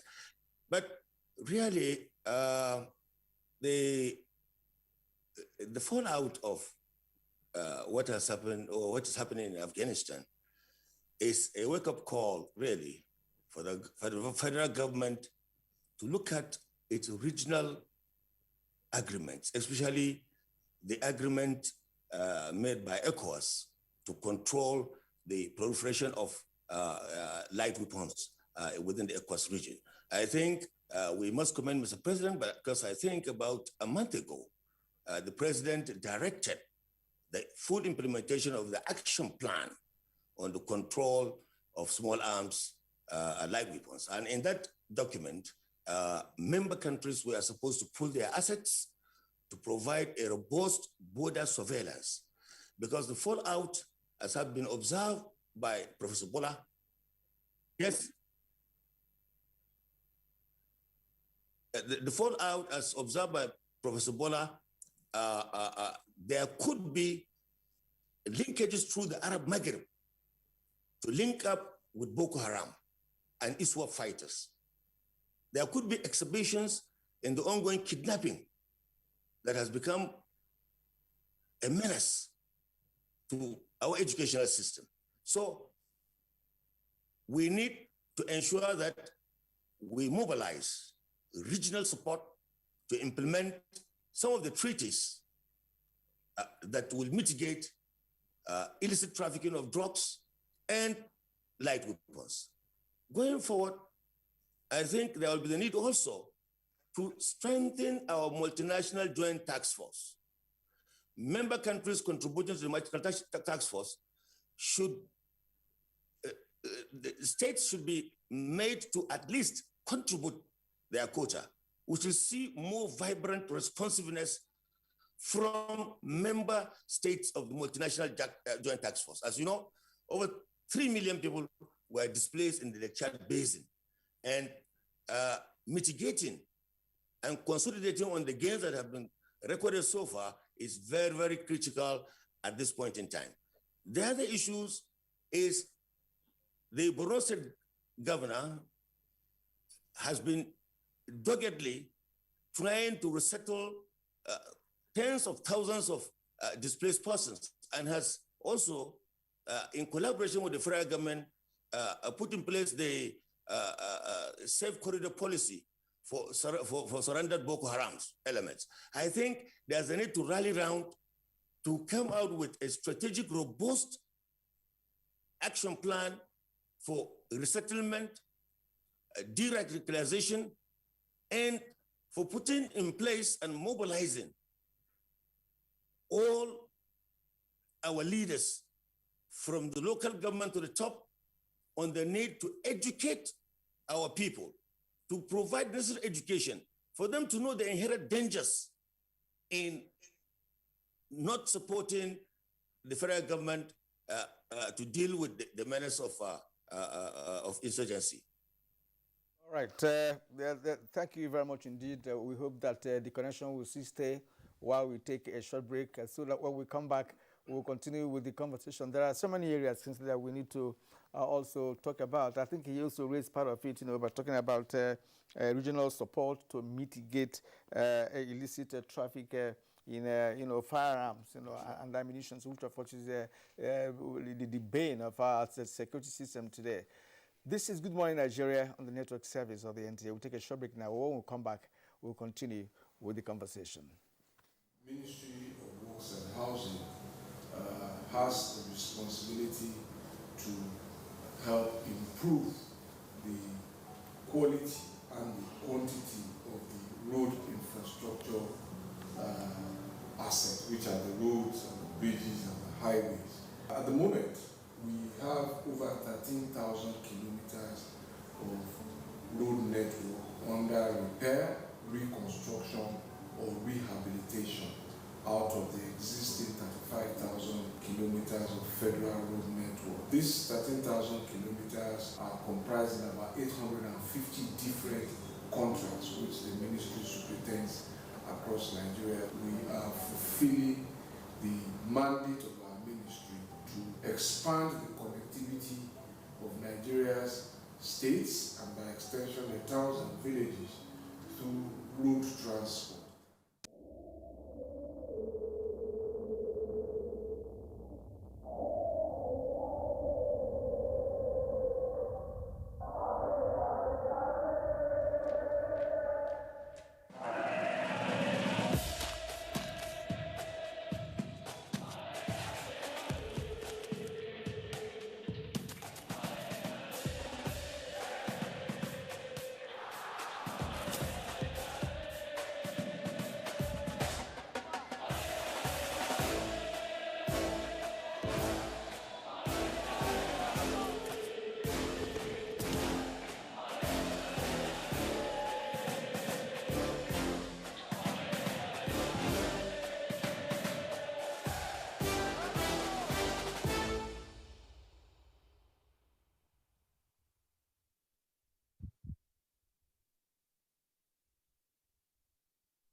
Admission forms into NTA Television College JOS 2021-2022 2-year National Innovation Diploma Program are on sale from 9th of August to 29th of October 2021. Candidates who wish to apply for admission must have 5 O-level credits in relevant subjects including English language and mathematics. The courses available for application include film and television production, broadcast journalism, and television engineering technology. The admission forms can be obtained at NTA Television College or any NTA station nationwide at the cost of 7,500 naira only. Payment for the form is through remitter platform only in favor of NTA Television College. For more inquiries, please call 0803 079 5335 or 0806 980 9807. Management Announcer.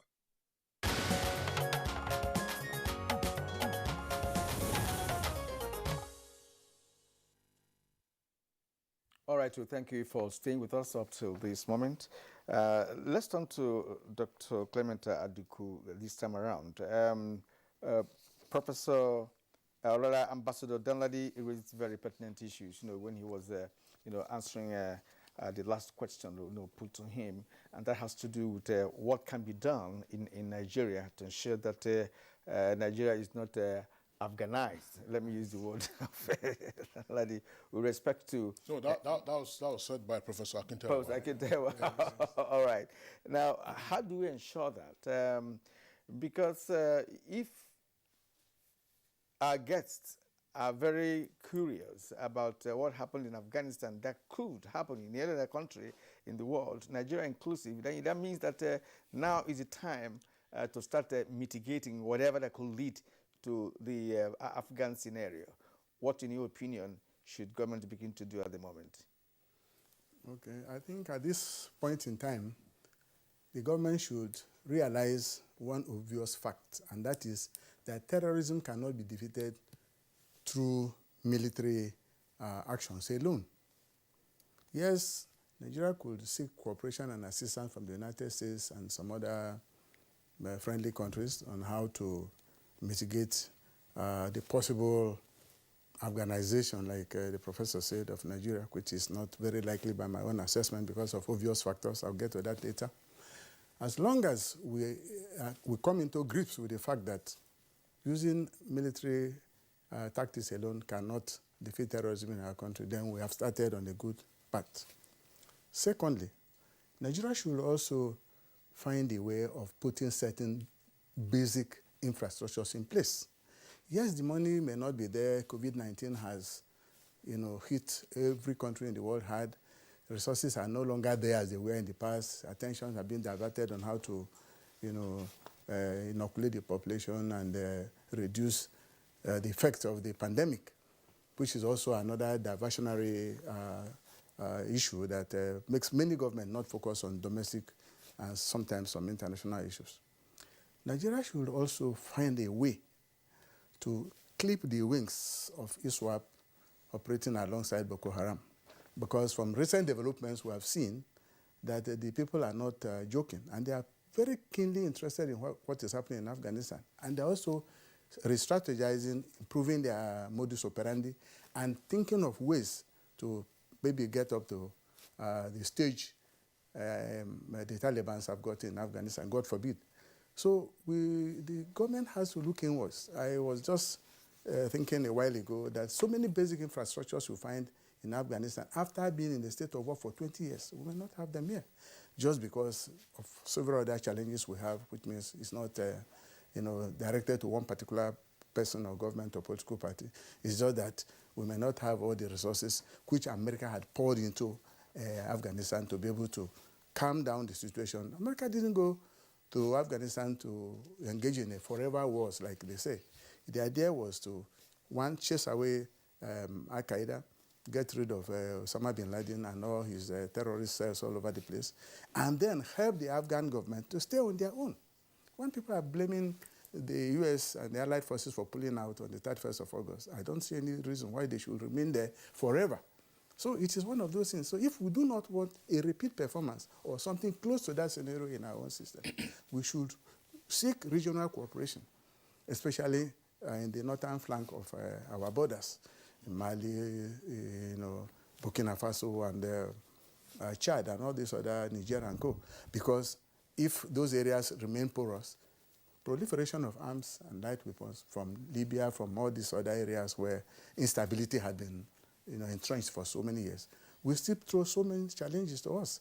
Yes, it is obvious that these terrorist cells multiply. They're like amoeba, they replicate and move from one level to the other. But it can be contained. And I congratulate and appreciate the efforts of the Nigerian military and other paramilitary forces in checkmating the activities of that. One may not sit in the comfort of his room to see the enormous challenges we are facing from that perspective and the much work our men and women in uniform are doing. But it is a fact that if they were not up and doing, maybe by now our situation would have been probably worse than what is happening in Afghanistan. But thank God we are doing, the Nigerian government is doing its possible best to nip this problem at the border so that it does not deteriorate or degenerate even to the situation we are seeing now in Afghanistan. All right. Thank you very much, Dr. Clement Aduku. Back again to Professor Estefanus Zabadi. Well, sometimes, we tend to forget that it was President George Bush Jr. who dragged America into Afghanistan 20 years ago. Of course, that followed the 9/11 attacks in Washington and New York. I recall then, when the debate was starting in the U.S., he said that he wasn't going to he wasn't going to direct the launch of $1 million missile into a desert that will hit at no target. And then all of a sudden, the military-industrial complex said, no, you just must move into Afghanistan, and the outcome is what we have seen in terms of what has failed. Nobody talks about Al-Qaeda in terms of their structure anymore. After Osama bin Laden was taken out 10 years ago, al-Zawahiri was the second in command. He took over. Nobody says anything about him. But can we just possibly take a look at this? Assuming the Afghan authorities now, that's to say the Taliban, are able to put their act together and they go ahead with their previous harsh, if you like, is Sharia rule. Would that become an incentive, for instance, to other terrorist groups such as Boko Haram? Because Boko Haram, their own ideology of Islam is no to Western education. Can that then incentivize not just Boko Haram in Nigeria, but ISWAP, in the Sahelian region and elsewhere that franchises may be issued? No, one can say that there will be demonstration effect in Taliban coming back to take over power. But I will not go as far as to say, in fact, I do not think the Taliban are going to be like they were before. 20 years is long time enough for them to have understood some of the undercurrents in international relations, and they have also taken time to perhaps also review where they went wrong, having done some sort of after-action review. And they are having to move from a mentality of fighting war to capture an objective to now having to run a government. Now, Afghanistan did not stand still while Taliban was out of power. I mean, you have the issue of women, for instance. More women have not only come forth, have been trained, they are competent, they are experts in several fields, and they are there. The ground has shifted. The Taliban government will have to take that into account, and I think that will moderate what they are likely to do a bit. The point we have made earlier about the other groups who do not even want to see them there. They have now statesmanship it will have to kick in on the side of the Taliban. If they fail at that, then the worst scenario will unfold of endless violence. Civil war has been mentioned, and so on. Now, I wanted to say something looking at Nigerian situation now. There is an Afghan general by the name of Lieutenant General Sami Sadat. He wrote explaining why the Afghan military forces failed. And he gave, let me reduce the points he made to 3. 1, betrayal by the Americans. All those equipment and so on, they were contractor-based. The contractors had started leaving in July, and they had taken away the useful things. So those equipment are there, they cannot be used. The software and so on, they had gone.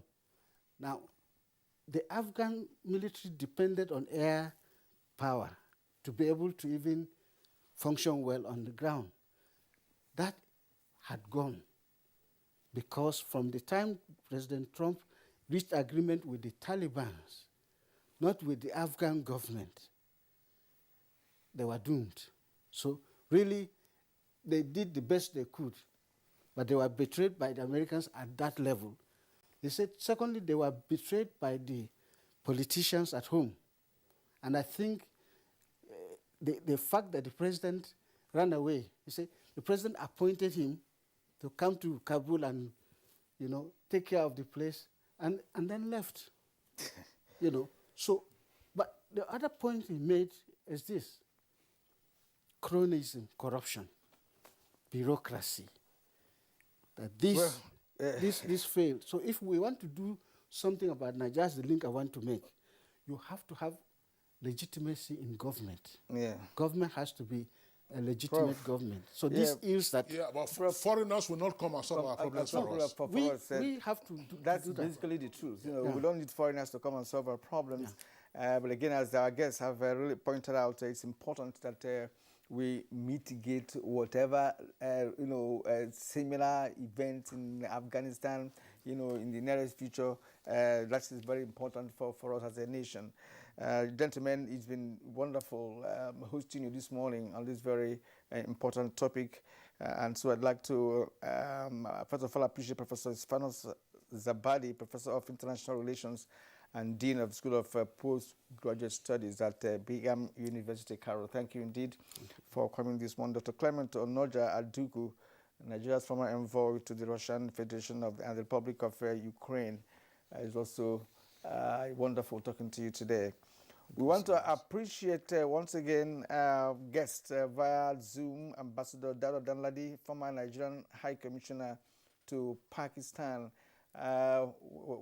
We thank you for really staying with us up to this moment to talk to us on Good Morning Nigeria. You reached us from California. You can now go to sleep because, as Kingsley said, of course, you really showed up because of your concern for this nation.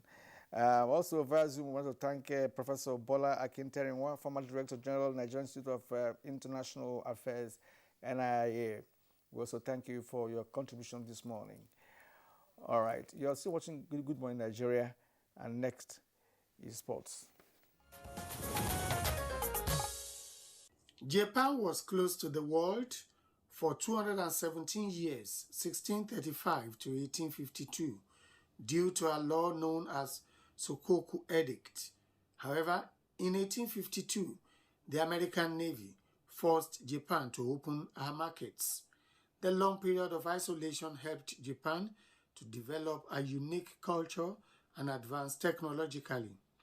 These technologies are what some Nigerians and other participants in Tokyo are benefiting today. Some of them reflect on Tokyo's capital city and the country's lifestyle. Coming to Japan is my first time as well, and I really enjoy the way people behave, the environment by itself, though it's more of I can say more mechanical because of technology. Tokyo is really very good. That due to pandemic, you cannot go out. But however, you are enjoying the village facilities, also in the stadium, the very good arrangement. And also people also very friendly and very good. I must tell you that it's a good country. The people are nice, well-organized community, And above all, they are taking care of the athletes properly at the Games Village. There have never been any cause to complain. They facilitate you where you want to go. If you want to go to the Olympic Village, there are some people who guide you. If you want to go to your hotel, you have taxi, you have ticket taxi. So you have buses. So I think that very good facilities to move here. It will be recalled that Kamakura was initially the de facto capital of Japan from 1185 to 1113.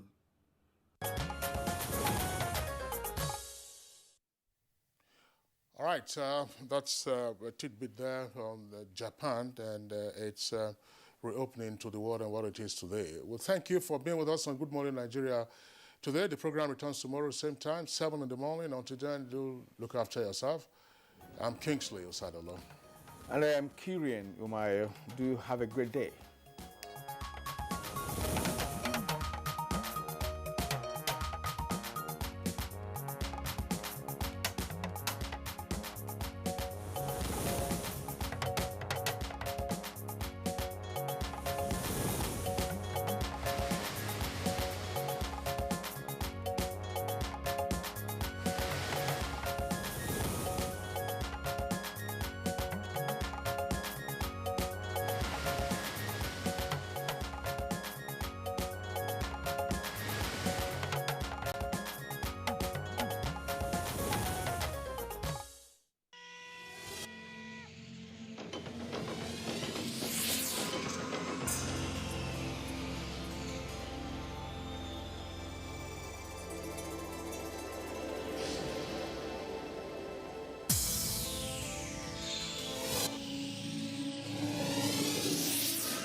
NTA, you can't beat the rich.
Welcome to Abuja, the place that unites Nigeria.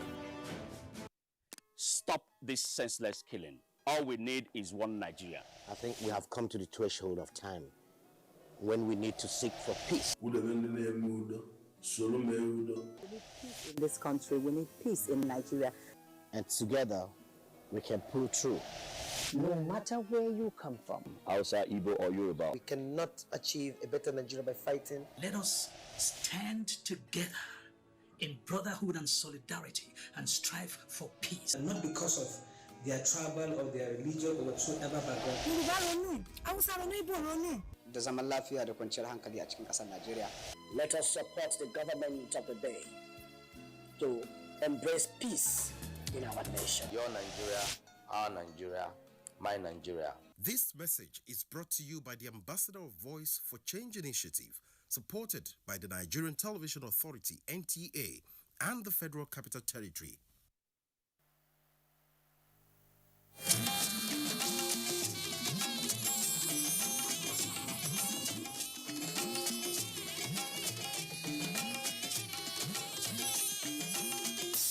This is the network service of the NTA.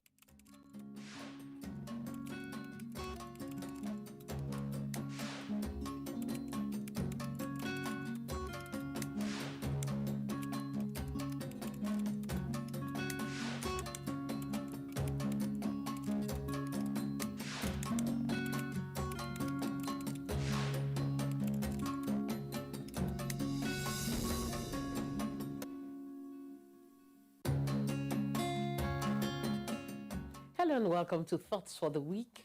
I'm Cordelia Obe, and the idea is to talk about things we usually would talk about. This time using proverbs, wise sayings, fables, you call them any name from around the world. And what are we looking at today? We are looking at being faithful to our friends. Welcome. Now, I have a story to share. It's a fable because I have some animals in it. Many, many years ago, there was a shark who had a monkey as a best friend. Every time the shark would swim to the island where this monkey was, and they would they'll be happy together. One day the shark said, my friend. As some people would say, my friendship. You don't even know where I live. Won't you come and visit me one day? And the monkey said, okay, why not if not? So it hopped onto the back of the shark, and the shark swam fast and straight towards the middle of the sea. When he got to his own home, all his friends, relatives, and all that were very happy. And the monkey said, why are your family people this happy? Shark said, our king is very sick. And they say we need the heart of the monkey to take care of him. And the monkey was almost fainting. Boy, he was very bold. So he said, my friend, why didn't you tell me what you wanted to do? You didn't trust me enough to tell me. Don't you know that we monkeys, we usually keep our hearts somewhere else? You see that tree you used to meet me? That's where I kept my heart now. And the shark said, He said, just take me back home. Let me collect my heart. I will come back. And the shark, okay. So to the amazement of everybody, the shark turned back and took the monkey back home. Now, our elders say, if God had not been the friend of the faithful ones and made them wise, even in the valley of death, life would have been extinct in the world. So, our monkey got home, got up to the tree, and told the shark that, you are a bad friend. Who told you? My heart is here with me. But thank God I escaped from you. And that was how the monkey got saved. My father told me that story many, many years ago. And I never forgot it. Because he said that every parent should teach the child or their children how to be faithful to their friends. When you are faithful to your friends, somehow, when they try to plot evil or anything bad against you, somehow you have a means of escaping. It may not be the case all the time, but posterity would hold it dear in its heart, knowing that you have been faithful to your friends. That story is a story we should share every time, because every day it seems as if things are getting worse. People don't trust each other anymore.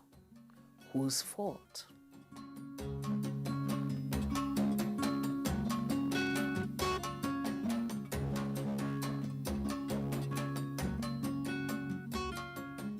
Now, for our thoughts for the week. Are you a good friend? Or are you a friend who is deliberately leading other friends into evil traps just because you want to make your own ends meet? Are you teaching your children? Cordelia Obe. I'll see you next time. Bye-bye.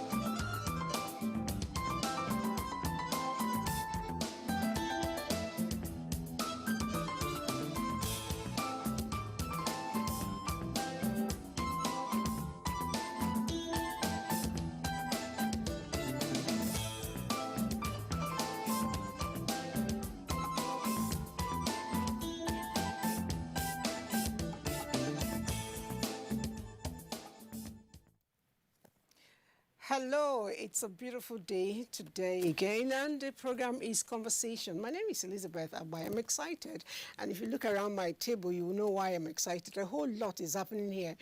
Last week, we started, discussing healthy living, and permit me to use the word. I was greatly, do I use the words insulted? No, that's harsh.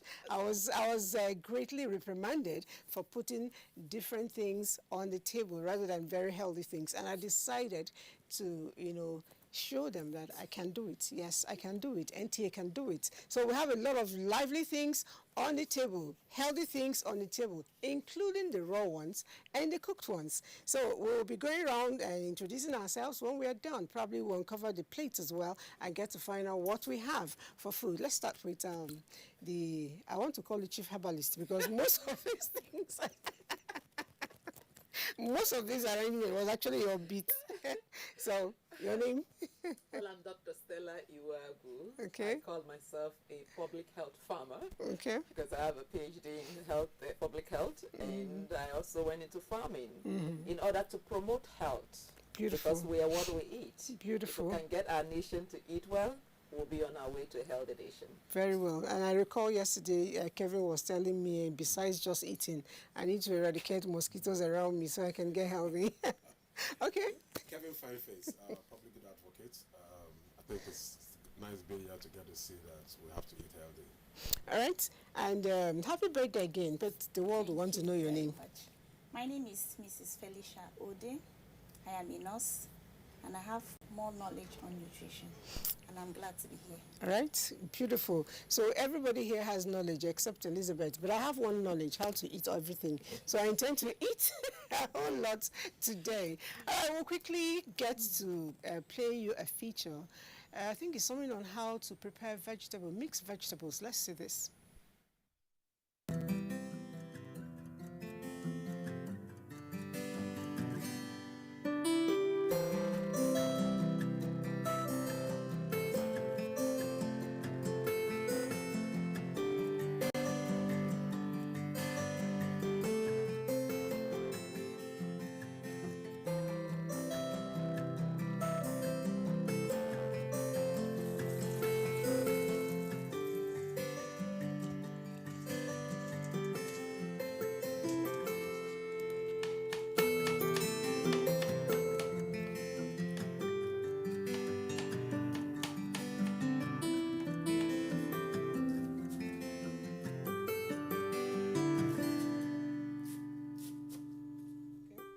Okra is chopped. Is that chopped okra?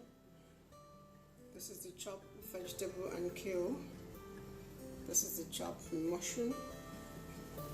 This is the sweet, the red and yellow pepper.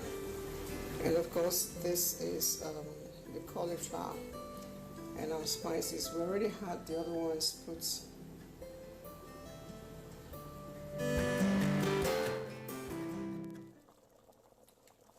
Okay, the pot is ready. So next I'm going to add my cauliflower and the bell peppers. I stir.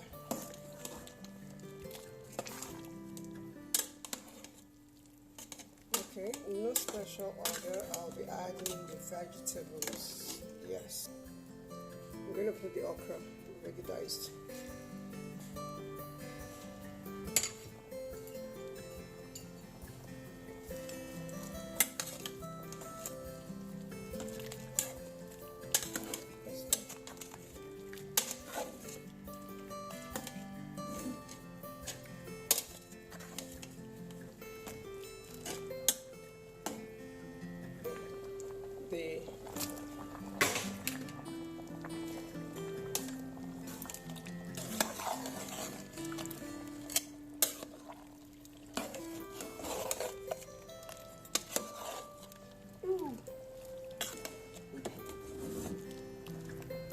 So next, I'll be adding my vegetables. So there it goes. So carefully, you stir them.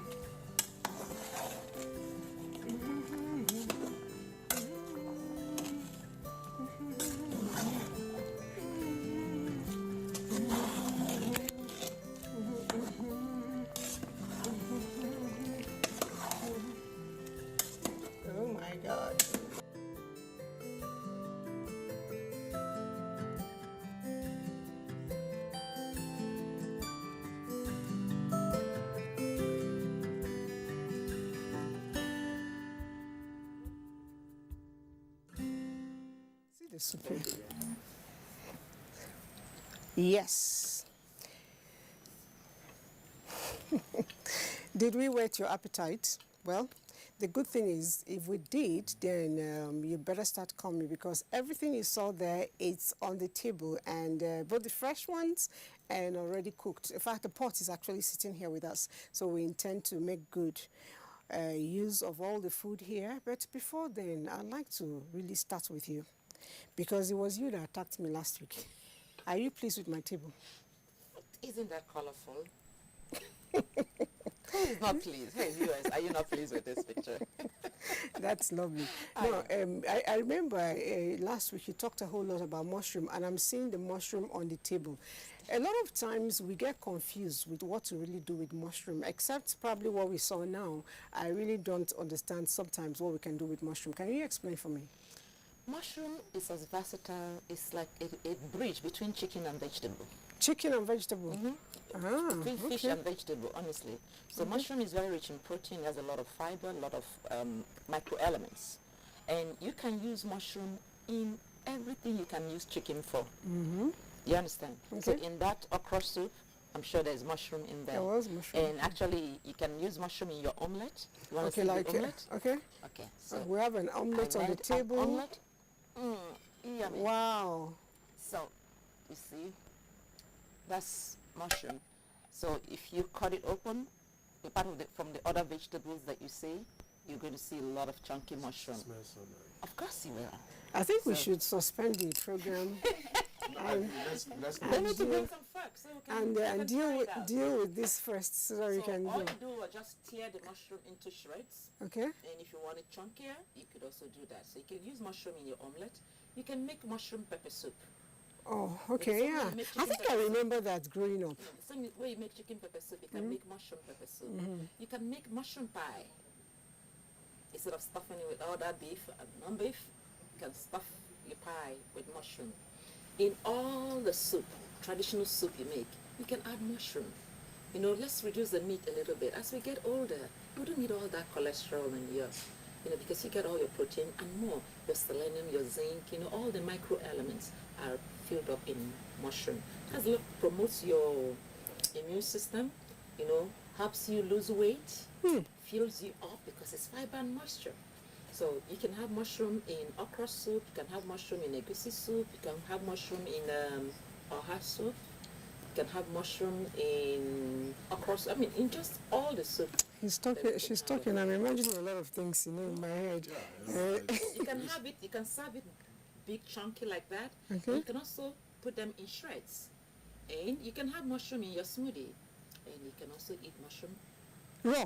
Yuck! Did you eat that? Yeah, but what's up been told that there are some mushrooms that you don't even get near to because they are very poisonous. Yeah, they are poisonous mushrooms. So now how do we now? Did you eat that? It's delicious. Oh my gosh! Why don't you try? No, let's save it for part 2. Try. It's nurse's business, not me. I don't try now. No, I'll save it for part 2. How do we now differentiate? You can also have it in your salad. So how do we now differentiate the poisonous ones from the edible ones? Well, the poisonous ones are usually in the bush. Yes. So don't go to the bush to fetch your mushroom. That's another full lecture. The poisonous ones are often very colorful, huge. So beware of colorful, huge things. But these ones we grow in the farm. So they are cultivated in the farm, so you don't stand the risk of picking poisonous mushroom. So when you go picking mushroom in the forest, you have the risk of picking up poisonous mushroom. But when they are growing in the farm, you don't have to deal with that risk at all. Yeah, because I know there was once I watched a program and there was a poisonous mushroom that was used to weaken someone who they needed to control. And so the lady kept feeding him with this mushroom. Each time she feeds him, he gets sick, he remains at home because she doesn't want him to go out. So that makes it easy for this. So, but it's good that one knows that you can actually farm it. Yeah. Okay, you have your cutlery now to deal with the mushrooms. But before you just do that, let me quickly take a break for just a minute and return. You have to taste it.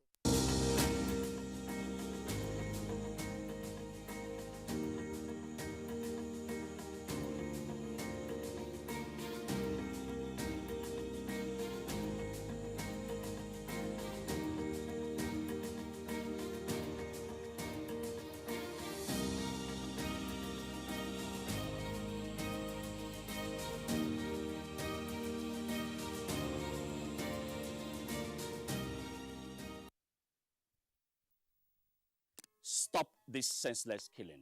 All we need is one Nigeria. I think we have come to the threshold of time when we need to seek for peace. We need peace in this country. We need peace in Nigeria. And together, we can pull through.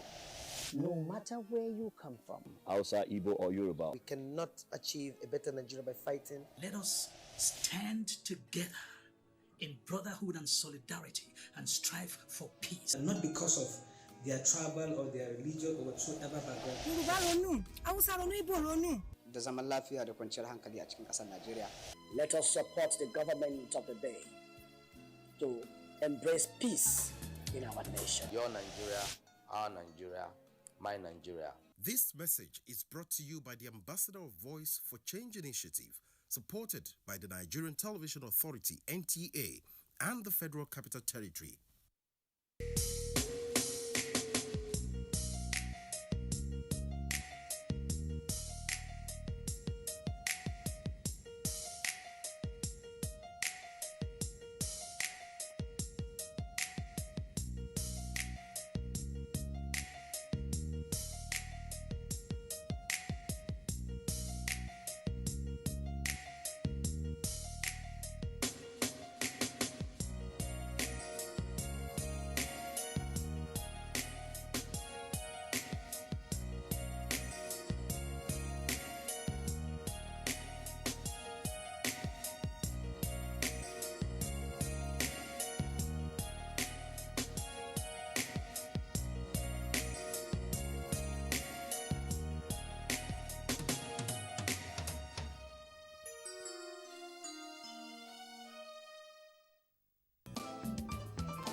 All right, it's still conversation, and today is a bumper harvest for us because our eyes will not just be filled, but our stomach as well will be filled. I see the cutlery ready to cut, but before we get to that, I'd like to roll back to another nurse in the house, Nurse Felicia. Yesterday was your birthday, and once again I say congratulations and happy birthday. We're still celebrating up till today. Definitely. Now I would like to know, you're married, and I know that a lot of times vegetable, getting children, even men to eat it is always a problem. We want to eat fill up, yes. Fill up gari, rice, whatever it is. What ways do you use your vegetables? Most of the times, thank you very much for that question. Like my vegetables, most of the times I use it for like rice. But if you want to use it for my children, you have to fight. Kids now, they prefer use draw soup so that it can easily flow through the esophagus for them. But if you're using the vegetables with rice, they can chew it together. So, and once in a while, like my ogu, I squeeze it for them, give it to them. To drink? It's very good. Oh, really? And it contains iron. It's very, very good. Really? I do it like 2 times in a week. Then that's a nice one. Part of this scent leaf is also very good. When children are complaining of stomach ache. That's scent leaf there? Yes. Okay. This one? Yes. Okay. Like when kids, they are complaining of stomach ache, you can easily squeeze it and you give it to them to drink. And before you know, they go to toilet and they are very, very okay. But the problem we have now is that most of these vegetables, they are not properly washed. And if you see, cholera is everywhere, it's endemic. Like right about now, people are dying from cholera. And it's a foodborne disease. Most of the times it comes from the food vendors where they buy it from. And it's rainy season. Many people, where they get their vegetables from, it's not good. Some, they get it from waters that are being made from human feces. Like waters that are flowing from soakaway. Some will go there to plant, they'll tell you it is a fertilizer. You have no idea of such things, right? At times they will go, they'll carry all these. You see some of these guys who even sell out in the movie going to the gutter to yes. So or using this sewer line water to wash vegetables and bring back to sell to us. So that's why it's actually very good to wash. When I go to the market, it baffles me when I see women, as in they'll say, "Madam, cut my ogu, cut my water leaf from the market." And if you see the kind of water they use in washing these things, I have cause to always ensure that I get water right there in the market. If I need to cut my good, you buy pure water, enough of it, use it to wash the ugu and get it cut. Or I take it home, run it under the tap, and because you know, you cannot always trust the system to help you. You don't. Sometimes these people have challenges. We don't have water. There's no good pipe and water in the country. Water doesn't flow everywhere. So what we do, the mentality that we have from the village, you know, we bring it to the city, because in the village we have the streams that flows, you know, and that's where we do everything, you know, but everything is done. So if we have gutter with water flowing. So when they see these things here, they think it is that, oh, it's still the same thing, but it's not the same thing, because I mean, Abuja has central sewer system, so it's not the same thing, because some water that you see that flows is actually from the sewer system, and that's why you have this endemic cholera thing being endemic currently now, because you can hardly escape it except you manage yourself properly. You know, there was something she was saying, I'd like you to key in on it, where she said, the plants with the dung, human feces, if my vegetable is planted using maybe human feces and it grows, if I harvest and wash well and eat, I'm good to go, right? I just needed to be sure of that. We're good to go. Okay. So in order not to put a damper on our vegetable meal, everybody should be able to wash their vegetable very well. Okay. You can use salt to wash. You can use sodium Vinegar. carbonate, baking soda to wash. Actually, it's not only just the biological hazard. You also deal with the chemical hazards. Yes. So sometimes they spray vegetables with all kinds of chemicals. So you want to take your time. Even your peppers, take your time and scrub it. You can even wash your carrots and your pepper with soap and water, or better still salt, or a little bit of calcium carbonate, that is the baking soda. So it's to strip off all the chemicals, both the chemicals and the ones that might cause you biological harm. Okay. So, but most importantly though, I know we all are very busy, but if we have time to plant flowers around our house, we can plant our vegetables in containers. Then you don't have to worry about cholera. So plant what you eat in your house. We call it edible landscaping. So once you can actually walk in your garden, and all of this, everything I brought here is in my backyard garden. Everything here? Every vegetable. I know the jatropha grows real big. That's jatropha, right? It can grow real big, so you can control it. Okay. Okay, when you came to the farm, we didn't have a giant. It can become a tree. Okay. But if you keep cutting it, you can keep it to size. The same thing with bitter leaf, scent leaf, all of them. You can grow them inside nice pots, and it will adorn your home. A lot of them also have additional function beyond just the nutrition. They have capacity to repel insects in your from your backyard, so you can sit in your balcony and not have to worry. Like this lemongrass is one of the good ones. And lemongrass, you can also make pepper soup with lemongrass and a lot of herbs and marinate with lemongrass. It's so flavorful. It tastes as good as it smells. Same thing with scent leaf. You know, I was telling somebody in Igbo land we call it nchuanwu. That means it chases flies and mosquitoes. So, and if you look, our forefathers, their hedging system, they use all these plants to build hedge around the house. You know, so scent leaf is very good. Basil, which we popularly call curry, that one. Okay, this one. Yeah, that's basil. Just crush it on your hands and smell it. It's amazing for us, but for insects, it's so like nice. That. You know, so all of that. Water leaf. Can you look at the beautiful flower just at the tip of that water leaf? You know, it has this lovely, no, the tip. Yes, you can have water leaf in your garden, and they have those beautiful low flowers. It could be like a cover crop, you know, and then that you harvest all the time and eat. I'm glad you talked about squeezing those vegetables and drinking them. The best way to get the best out of your vegetables is actually raw. The more raw it is, the rawer it is, the better for you. So even bitter leaf, I tend to wash the bitter leaf and throw the water away. And the water is the best part of this the bitter leaf. Like some women, they will tell you it's too bitter. They say have to boil it. They will boil it like 30 minutes, then throw away the water. And I keep asking myself, then what are you still eating? It's like you're eating chaff. Even this ugu, there's this neighbor of mine, the way she makes her ugu, she will put salt.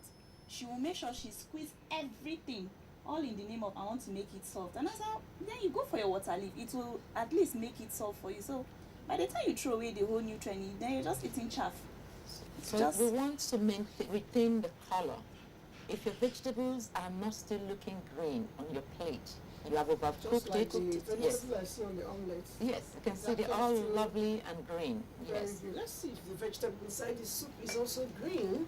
Let's see. Okay. Ooh, It's yum. still very green. Alright, so if the camera can capture a bit of that too, that'll be nice.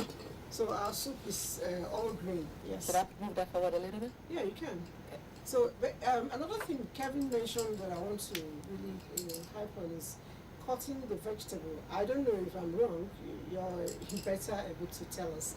I was told that if I need to put my vegetable in the pot, I should cut it not more than 30 minutes before cooking. So if I go to the market, however I wash it and cut it, then bring it home, is it okay for me to use? And then the other thing is, do I need to wash before cutting or cut before washing? I don't know. Actually, you should wash before cutting, because a lot of the nutrients that are in the vegetables are water soluble. All that green we're talking about. So when you cut and then you put it in water to wash, the green leaks all out. You practically reduce the quality of vitamins and minerals by more than half. So it's better to wash. And when you wash, when the whole leaf is there, you ensure that you get the sands or any other particle. You'll be able to wash well.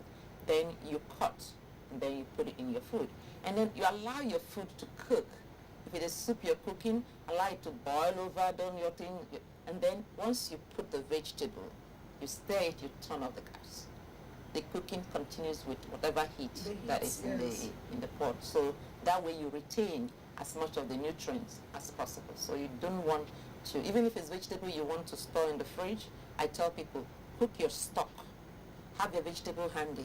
When you want to warm the food, you warm your stock, get fresh vegetable, chop it up, and then throw it in. And you find out that it's looking like you just made it at every point when you bring it out. There's something I started doing, which is preservation, using refrigeration.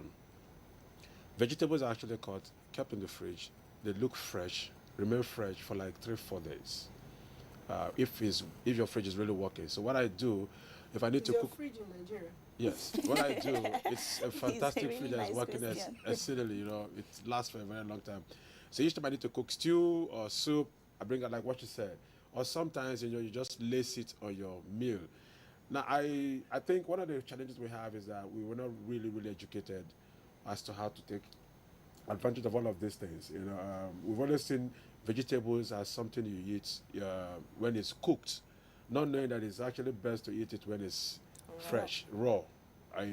Sometimes you can pick and start eating it, and you get. Is it all vegetables that you eat raw? Yeah, I think from my little understanding, you can eat all vegetables raw and get the benefit. Now, because of taste, for purpose of taste, some people you want to give them some kind of steaming, not cooking. You steam it. Now, as someone would really knows, cooking is one of my hobbies.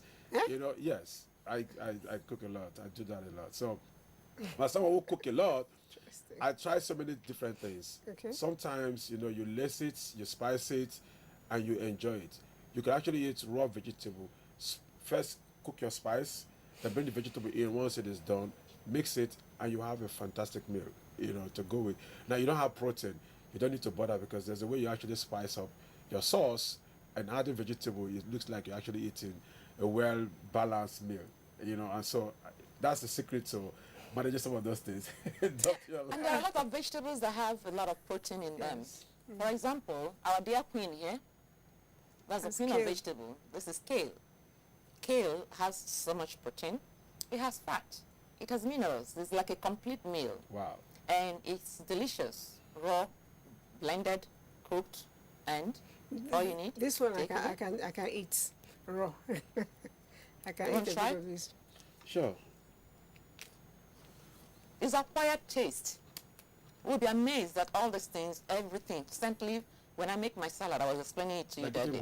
Everything here, I can. Yeah, it tastes like guava. I put a little bit of moringa, a little bit of ugu, a little bit of this, a little bit of cabbage, piece everything together and stir it. Scent leaf is amazing salad. Basil is amazing in salad.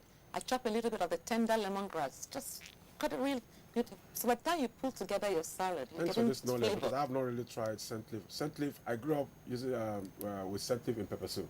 Oh, you can use scent leaf in everything. Scent leaf You with, can have scent leaf in your omelette. You know, scent leaf in porridge. So many things. I grew up in, scent leaf for It's for medicinal goat meat purpose. now. Goat meat and all of those stuff, But I've now come to also realize that it's something, because I actually dried my scent leaf and put them in a container like you have your curry and all of those things. So from time to time, I used to spice up my meal, and I found that it was actually very good. It has a way of promoting the taste of your food. It's like this scent leaf makes everything scented. Doc, let me ask you this: when you dry your leaves, is it still good? How do you dry is a question. Sun. No. Okay. No sun. When you sun dry, the sun bleaches the whole thing away. Okay, so how If do you want to dry your vegetable, air dry. Air dry, That's within the no room. sun in the room, nice and airy, let air pass through it, and then Yeah, but you it's get slowly wicking, with it. and sometimes you don't get to have that crispy thing. It will, with time. You give it time. Oh, really? I think I'll try that, because When you sun, and then when you air dry, it tends to also retain its color. So when you sun dry, the sun bleaches it, and you lose a lot of nutrients. I see. Thanks for that. And if I could chip in, we actually have, in our farm, we've been able to powder all of the vegetables you're seeing here, except this and water leaf. Okay, you powdered it. Everything is powdered. So you did the air drying. Air dry. Blend. We'll also use dehydrator that comes with just a little, just like one, we use like hair dryer, one glove of heat, and it dries it, it's crispy, then we'll grind it, and then we'll package it. That way we've removed all the moisture, so you have it shelf life of at least 1 year. So with that, you can have your ugu juice without having to I think I do need to all come this for busy. apprenticeship. Wow. Do you That's nice. take in apprentice? We Because train. I We need to- actually train people. Okay, I will sign up. Yeah, please do. Because- Come on excursion. You know why? From 40, you're not supposed to be eating beef and all of those things. You're supposed to go more of this. We're supposed to actually use food as medicine instead of medicine as food. Well, that is what we call ourselves. We're the Center for Innovation in Food as Medicine.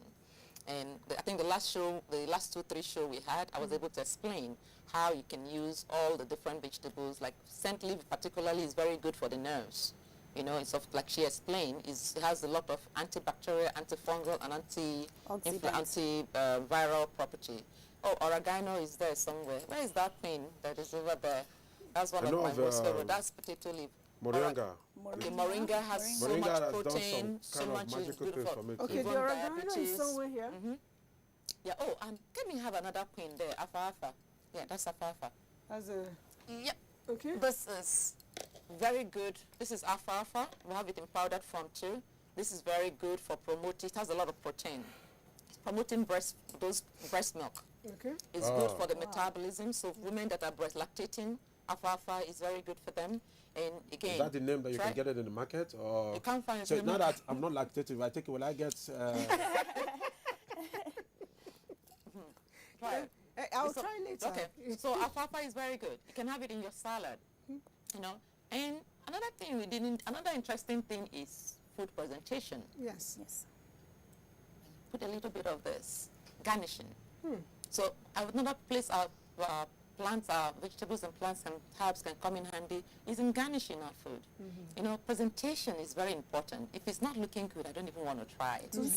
Fine. The same thing with, you can also use the basil. That's the curry, what we call curry, that one there. The You curry? can use it. Yeah, good. So we can... Let's take a bit of that curry. Just sit it on top of that beautiful beans. Okay. And see how it adds color. And it can be carrots, it can be cucumber, yeah. Is that a goosey soup That's or the beans? basil. Or That's exos. That's exos. So Okay, potato. you can have different things, and all these actually help in ensuring that we have the nutrients that our body needs when we eat them in the raw. You can also put them in your smoothies. Doc, as a man, I'm very particular about herbs that can enhance. And I asked a question earlier, does it have some form of aphrodisiac? So what are those ones that can? You know why? Before you start talking, there are a lot of men who, through, because of the kind of challenges that we have in the society today, I've not been able to meet up the requirements in the Oza room. In the Oza room. So okay. herbs, I know, helps to allow blood flow through the spine. That brings about the magical experience in the Oza room. So what are those herbs?